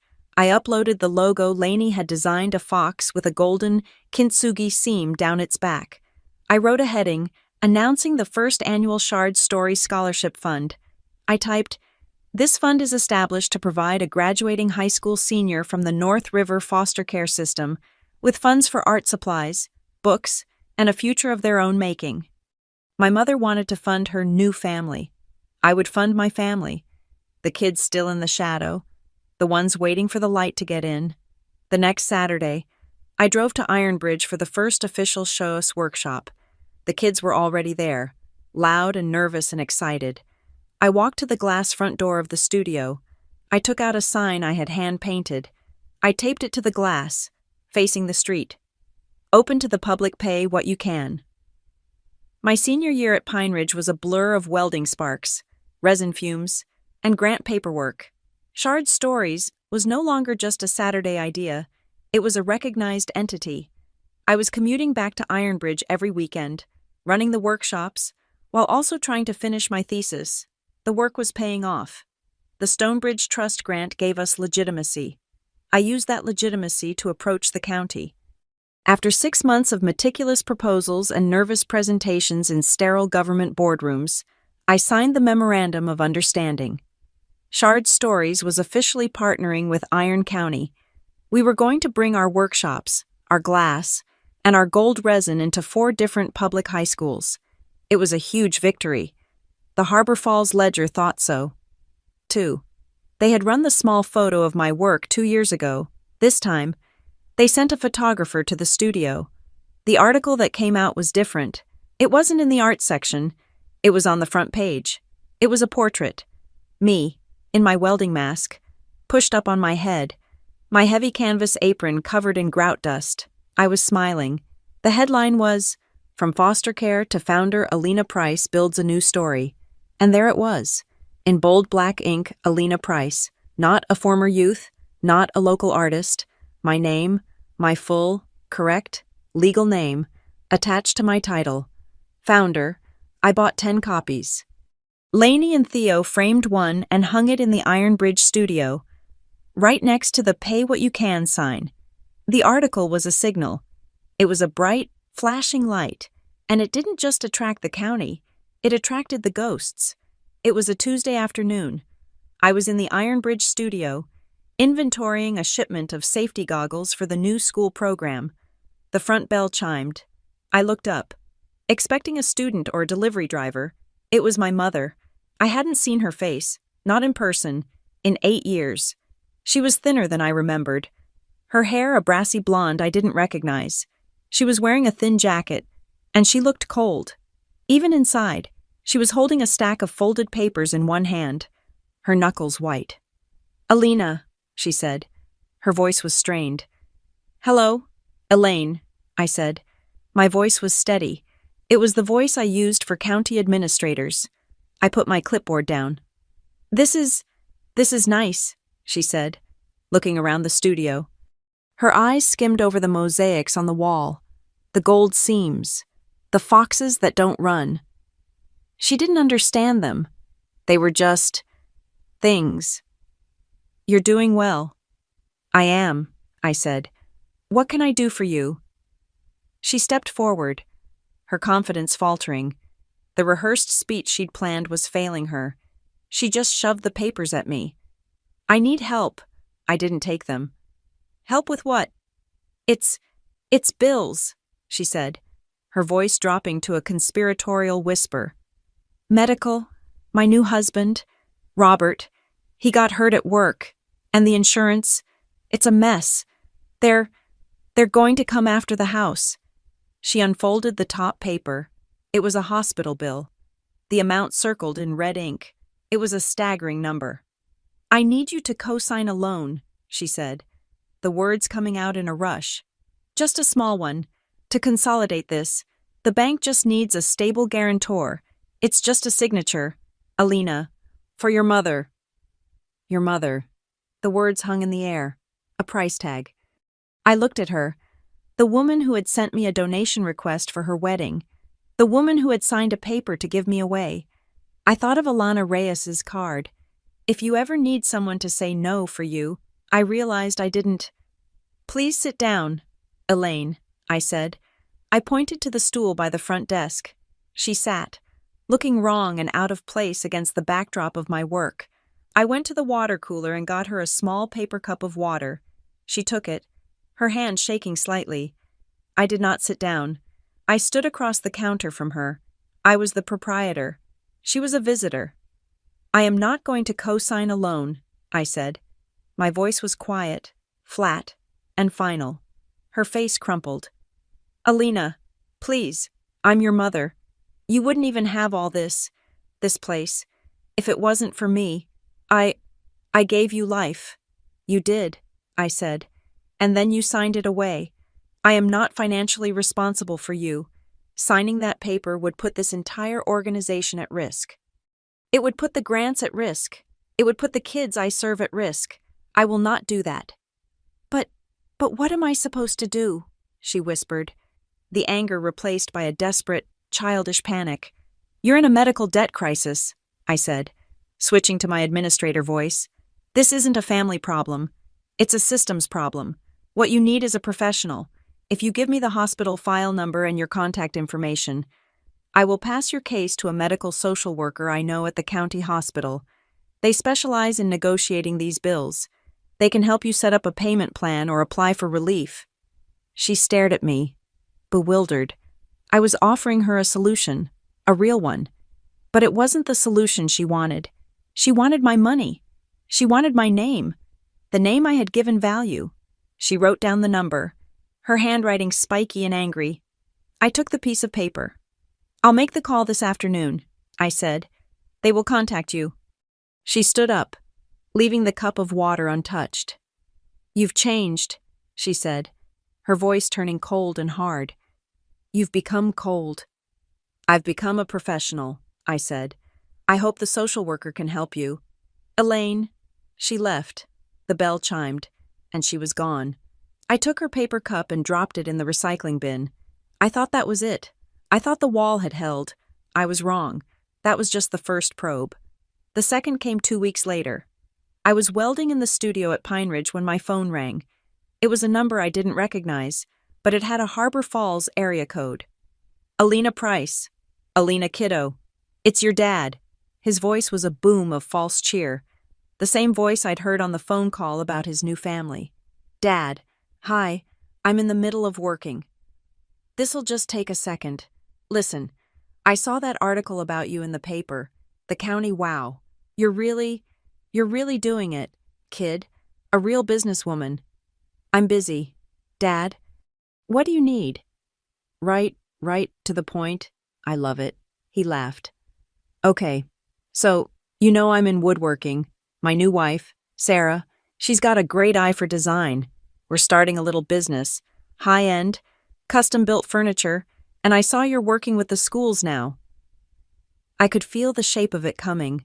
My hand tightened on the cold welding torch. So, here's the pitch, he said. We partner up. My company, your nonprofit. We can provide all the wood supplies for your workshops, tables, frames, you name it. We build a curriculum around it. We just We just need a little seed money to scale up production. The grant money you have. It would just flow through you, to us. It's a partnership. Everybody wins. We'll be a real family business. A family business. I slowly, deliberately, put the torch down on the fireproof table. I pulled off my heavy leather gloves. Dad, I said, did you read the article? Of course I did. That's why I'm calling. Proud of you, kiddo. Then you know Shard Stories is a non-profit, funded by the Stonebridge Trust and Iron County. Yeah, that's the one. Which means, I continued, my voice as cold as the steel on my table, that we are bound by state and federal laws regarding conflict of interest. Conflict of what? I am the director of the nonprofit. You are my biological father. I am legally and ethically barred from entering into any financial partnership with you or any company you own. It's in our bylaws. Article 4, Section 2. There was a dead, flat silence on the other end of the line. He finally broke it with a short, awkward laugh. Bylaws, Alina. Come on. This is me. This is your dad. You're... What? You're going to quote bylaws at me. Don't you trust me? This has nothing to do with trust, Dad, I said. This has to do with the law. The answer is no. I cannot. And I will not. Flo, grant money to you. But, Alina, it's a good idea. It would help me. I'm sure it would. The answer is still no. I have to go. Don't you? I hung up. The attacks were coordinated. They were desperate. And they weren't done. A week later, Lainey forwarded me an email. The subject line was, "Please help Alina." It was a link to a GoFundMe campaign. I clicked it. My own face stared back at me. It was the photo from the Ledger article. The headline, in big bold letters, read, "Save Alina's studio from bankruptcy." My blood went cold. The text was a masterpiece of fabricated drama. It was written by Robert Connolly, my mother's new husband. Our daughter, Alina Price, it began, is a courageous artist who has overcome a tragic childhood. She has poured her heart and soul into a community art studio, but she is in desperate trouble. Predatory county contracts and massive overhead have pushed her to the brink of bankruptcy. She is too proud to ask for help. So we, her family, are asking for her. Please help us save this vital community resource before she loses everything. It was a lie, a toxic, dangerous, public lie. They were using my name, my story, and my photo to commit fraud. They weren't just asking for money. They were trying to destroy my reputation with the very partners I had just secured. I didn't call Alana. I called Mara Keegan. She was a lawyer in Riverton who did pro bono work for artists. She had reviewed my county contract for me. I sent her the link. 5 minutes later, she called me. "Alina," she said, and her voice was not calm. It was the voice of a shark that smells blood. "This is libel. This is fraudulent misrepresentation. This is copyright infringement for using the Ledger's photo. They are so stupid. What do we do?" "You do nothing," she said. "I do everything." Within 1 hour, Mara had sent a cease and desist letter to Robert Connolly's email address, citing 3 different federal statutes. Within 2 hours, she had filed a formal fraud and copyright report with the GoFundMe legal department, attaching the cease and desist and a copy of my grant agreement with Iron County as proof of solvency. It took the platform less than 24 hours. The page was shut down. The money, what little had been raised, was frozen and returned to the donors. It was gone. My phone rang that night. It was Noah. "Al," he said, and he sounded exhausted. I just got off the phone with Dad. He told me about the other thing, the GoFundMe, Alina. I didn't know. I swear, I had nothing to do with it." "I know you didn't, Noah," I said.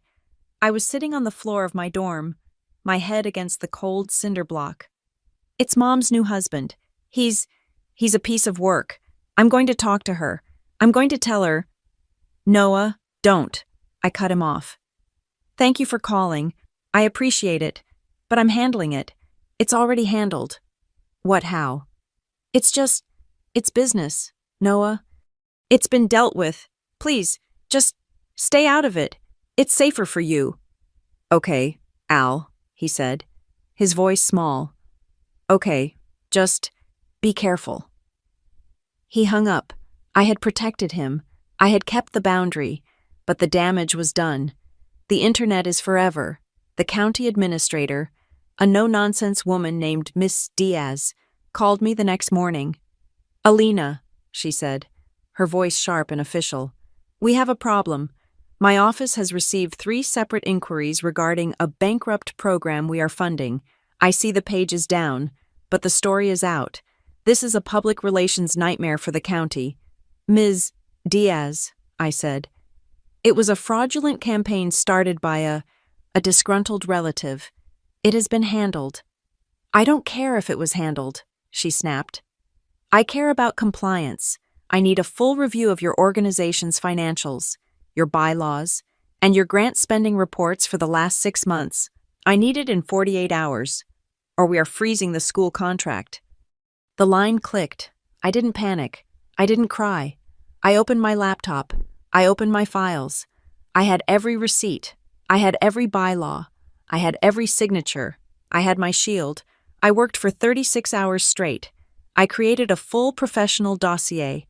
I included the grant reports, the bank statements showing a healthy balance, the bylaws I had written with Article 4, Section 2 highlighted in yellow, and, at the very end, a copy of Mara's cease and desist letter and the confirmation from GoFundMe that the campaign was fraudulent. I was transparent. I gave them everything. I emailed the PDF, all 112 pages of it, to Ms. Diaz's office with 6 hours to spare. I slept for a day. When I woke up, there was an email from her. It contained 3 words. Compliance confirmed. Proceed. I had won. I had held the wall. I was sitting in the Iron Bridge studio that evening, just looking at the light fade, when my phone buzzed. A text message. From Elaine. You owe me this. You owe me. I looked at the message. I looked at the cold, dark screen. Then I looked up, on my workbench. Under the single desk lamp was the small, framed piece of gray clay, the back half of the original fox, its broken edge sealed in a perfect, shining line of gold. I looked at the message again. I owe nothing, I whispered to the empty, quiet room. The dust from the GoFundMe incident had barely settled, but it had an immediate, positive side effect. When the Stonebridge Trust, our primary funder, came in for their midterm review, they weren't just looking at our programming, they were conducting a stress test. Their lead advisor, a quiet, sharp man named Mr. Harrison, sat at the head of the conference table in the Iron Bridge studio. He had the full compliance package I had sent to the county, and he was reading my bylaws, not scanning them. He finished Article 4, Section 2, and looked up, his expression unreadable. Ms. Price, he said, his voice dry. I've been advising nonprofits for 2 decades. I've reviewed hundreds of bylaws for young organizations. This, he said, tapping the conflict of interest clause, is one of the most airtight I've ever seen. It's rare, this level of foresight. I just nodded. I had good legal advice. You had good instincts, he replied. Your funding is secure. Proceed. The shield was strong. The county had endorsed me. The trust had endorsed me. My legal and financial armor was fully in place, and that's when my parents stopped asking for favors and started making demands. They realized they couldn't get in through the front door, so they decided to burn the house down. Elaine's demand came first, delivered by certified mail. It was a single, terrifying page. She wasn't just asking for a signature anymore. She was demanding it. A predatory lending company had apparently advised her. The letter stated that if I, as her only financially solvent child, did not agree to place the Iron Bridge studio, the studio itself, the nonprofit's asset as collateral on a mortgage to secure her escalating medical and personal debts, she would be forced into a catastrophic bankruptcy. The letter included a deadline, 72 hours, My father's move was in person. He didn't come to the studio. He cornered me at Forge Field, the metal shop near Pine Bridge. While I was welding the frame for my senior thesis, he was smiling, that same warm, sawdust and sunshine smile. "Alina, kiddo," he said, holding up a thick bound document. I know. Bylaws. You had to say no on the phone. I get it. I respect it." He held out the document. "This is from my lawyer. It's not a partnership. It's a preferred vendor agreement. It just cleans everything up." I powered down the TIG torch, the blue flame hissing out. I lifted my mask. "Dad, I already told you." "Just look," he said, flipping to the last page. It was already signed by him. "It's simple. You sign, and we're in business." Then he tapped the top of the first page. "And my guy was smart. He backdated it to before your county contract was finalized. So it looks like we were always your partner. It clears up all that legal nonsense. It's just paperwork, a formality." My blood ran cold. It wasn't a formality. It was fraud. "I'll have my lawyer look at it," I said, my voice flat. His smile flickered. "A lawyer, Al. It's just me. Your dad." "I'll have my lawyer look at it," I repeated. Taking the document, I scanned it and emailed it to Mara Keegan. Her phone call came in 20 minutes. Her voice was not calm. "Alina, where did you get this?" "My father gave it to me." "Do not sign it," she said, her voice like ice. "It is a predatory trap. It's not a vendor agreement. That clause on page 3, it's a 3-year, exclusive binding clause. It would make his new company the sole and exclusive materials and logistics provider for all Shard Stories programming. He wouldn't just be a partner. He would own your supply chain. He'd get every dollar of your grant money. And you couldn't legally buy a box of screws from anyone else for 3 years. The backdating is a felony. If you sign this, you don't just lose your funding, you go to jail." I sat down on a steel barrel.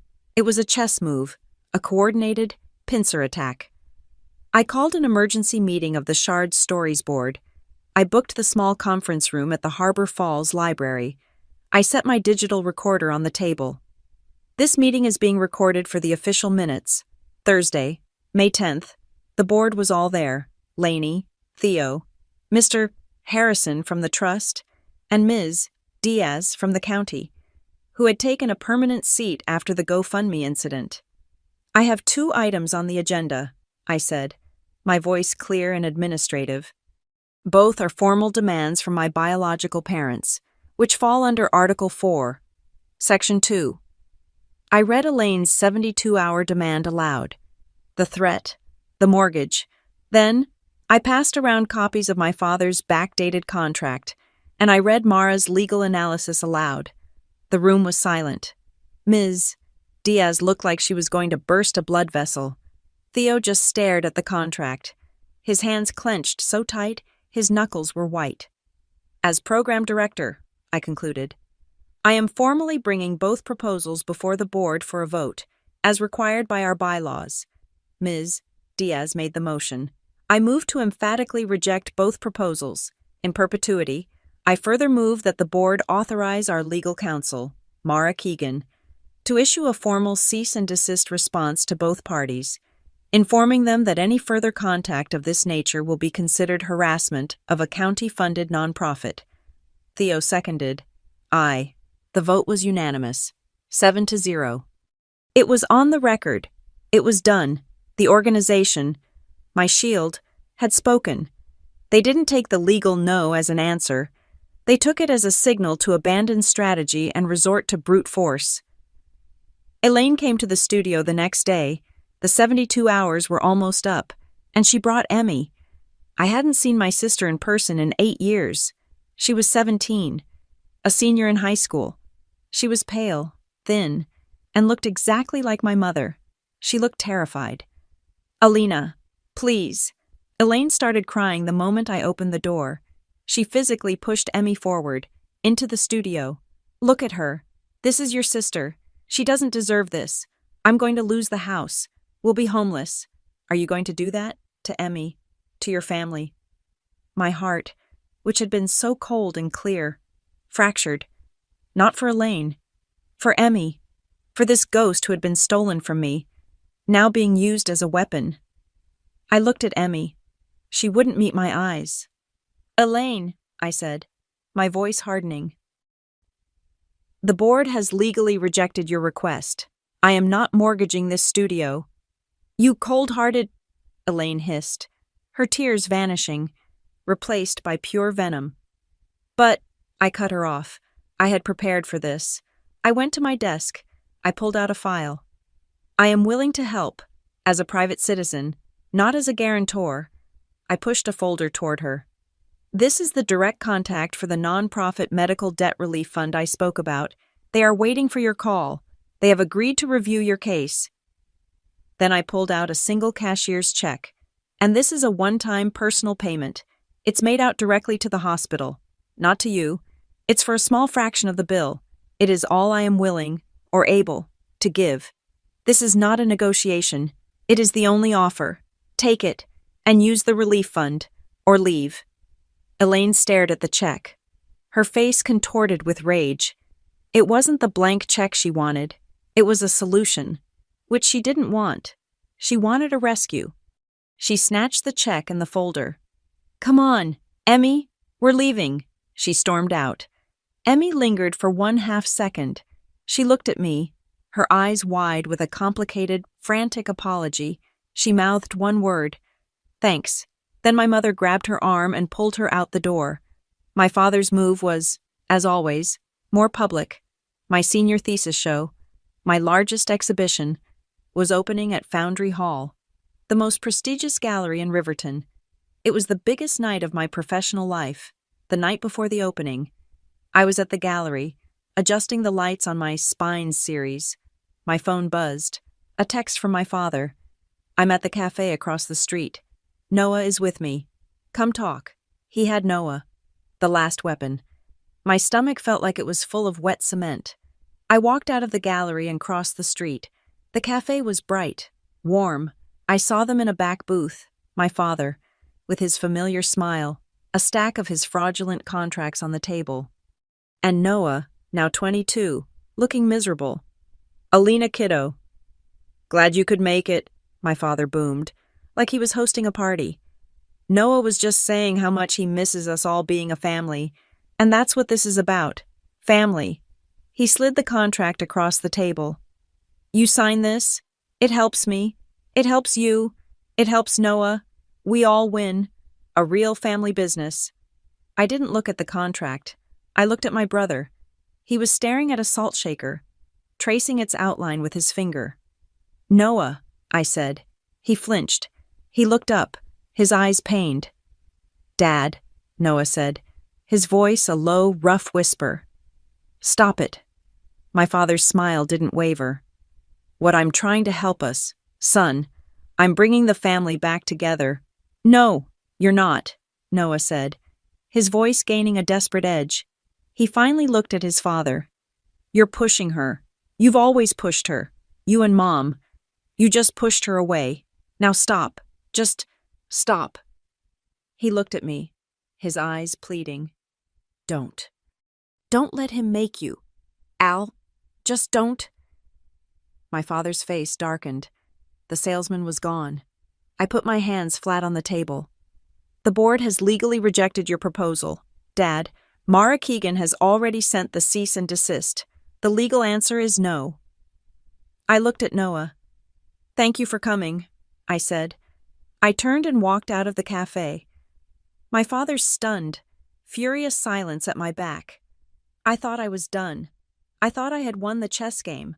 But that night, hours before the biggest opening of my life, the final email arrived. It was from Elaine. "If you do not reverse this decision by morning, I am going to the Harbor Falls Ledger. I am going to tell them the real story. The one about the ungrateful, adopted daughter who got rich off a county grant and left her own mother and sister homeless. We'll see how your precious donors like that story. The final threat, to destroy my reputation, to poison the well." I sat in my apartment, the lights off. She was going to tell her story. I looked at the speech I had written for the opening. It was a polite, boring speech. It thanked my professors. It thanked the gallery. I highlighted the entire text and pressed delete. I opened a new blank document. I put my fingers on the keys, and I started to write my own story. The next night, Foundry Hall was packed. The lights were warm. My Spines series, the steel frames and the gold-seamed glass, looked like they were floating in the air. I walked to the podium. I saw Lainey and Theo, their faces shining with pride. I saw Professor Andel and Mr. Harrison from the Trust. And in the back, standing by the exit, I saw Alana Reyes. I had sent her a private invitation. She had come. I looked at my new notes. "Good evening," I said. My voice was clear.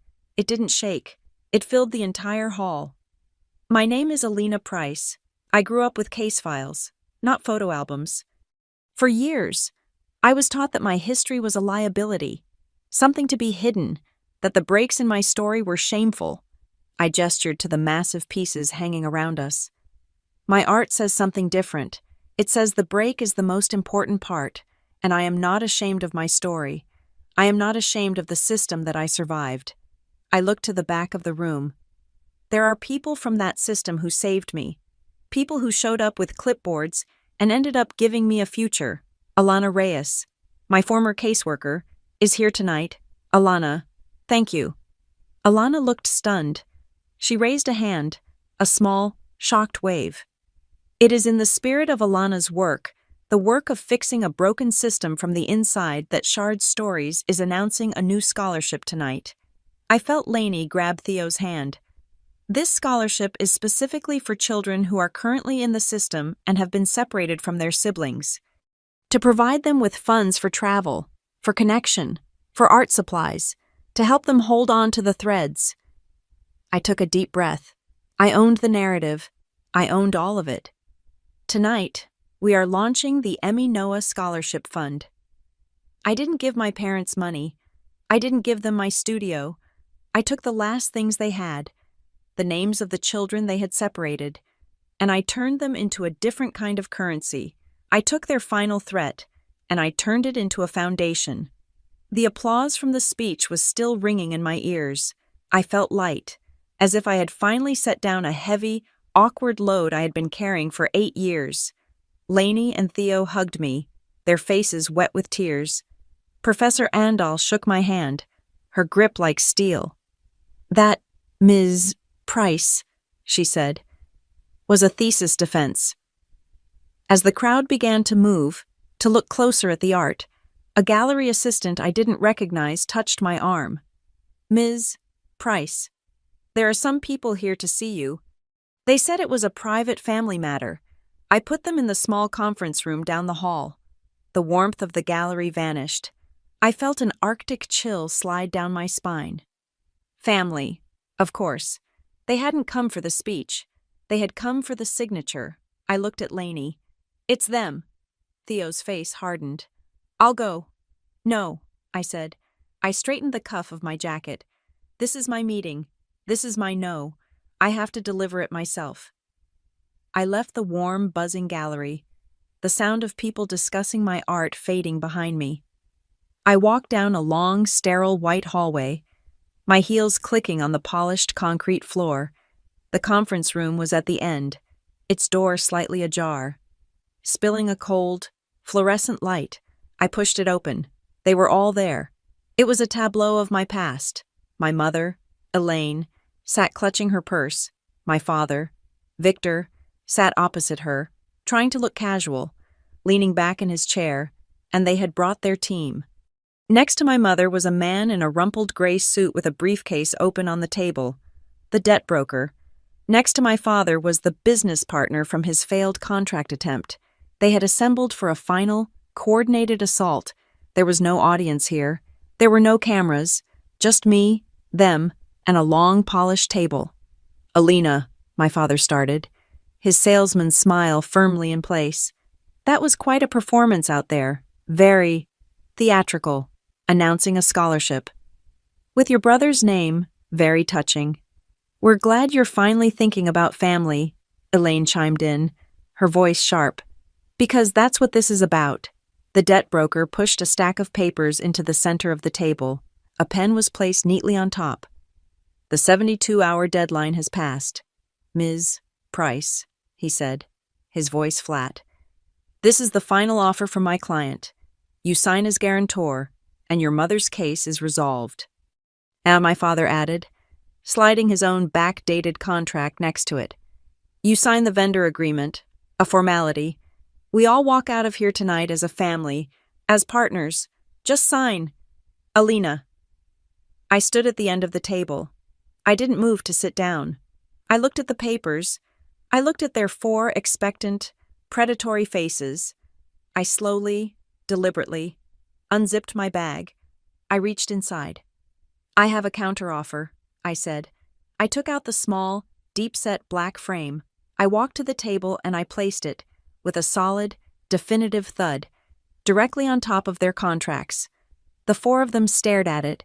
It was the original piece of gray clay, the back half of the fox I had nattered on the floor of our house.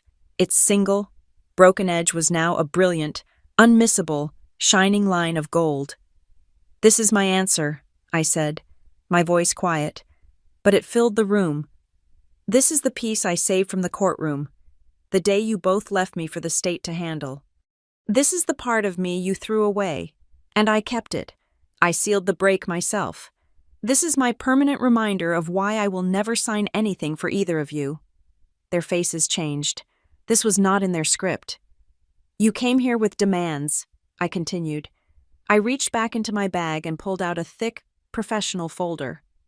I came here with solutions. I tossed the folder onto the table next to the fox. In here, you will find several documents. First, the notarized, board-approved, and legally binding rejection of both of your proposals. It is final. I tapped the folder.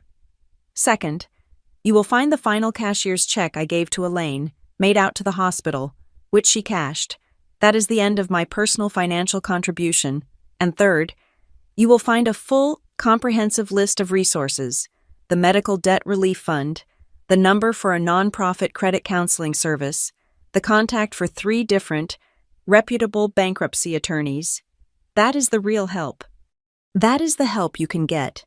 It is not my signature. My father's face went crimson. He stood up, slamming his hand on the table. This is ridiculous.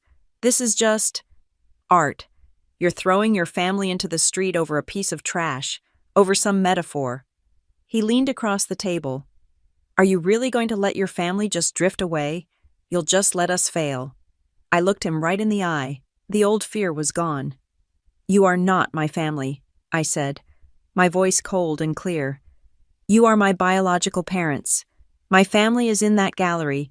My family is Lainey and Theo, who made me tea and gave me a key. A family does not throw their 14-year-old child into the water to see if she can swim. A family does not divide their children like furniture and leave one behind. You did that. We are not a family. We are a closed case file. Elaine let out a sound, half sob, half hiss. How dare you? How can you be so ungrateful? I knew you were strong. That's why I did it. She tried the one last pathetic tactic, the martyr. I chose Emmy that day because she was weaker. She was fragile.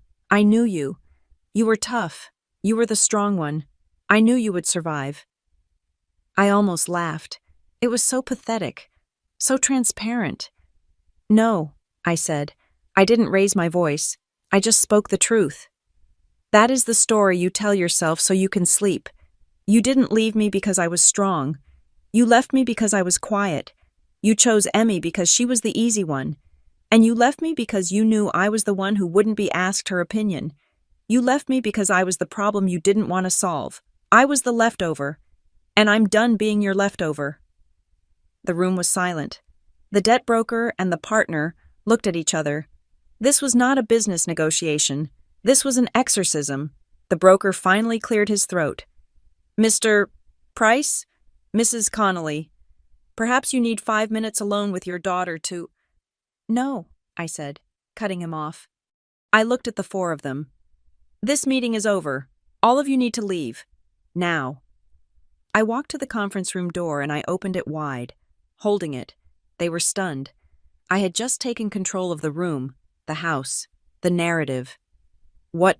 my father sputtered. "Get out," I said. "This is not my studio. This is not my home.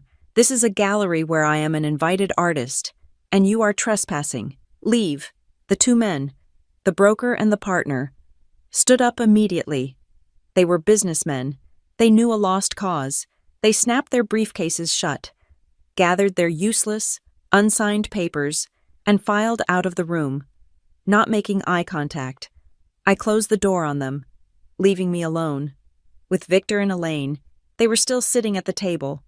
Two small, aging, pathetic figures, defeated.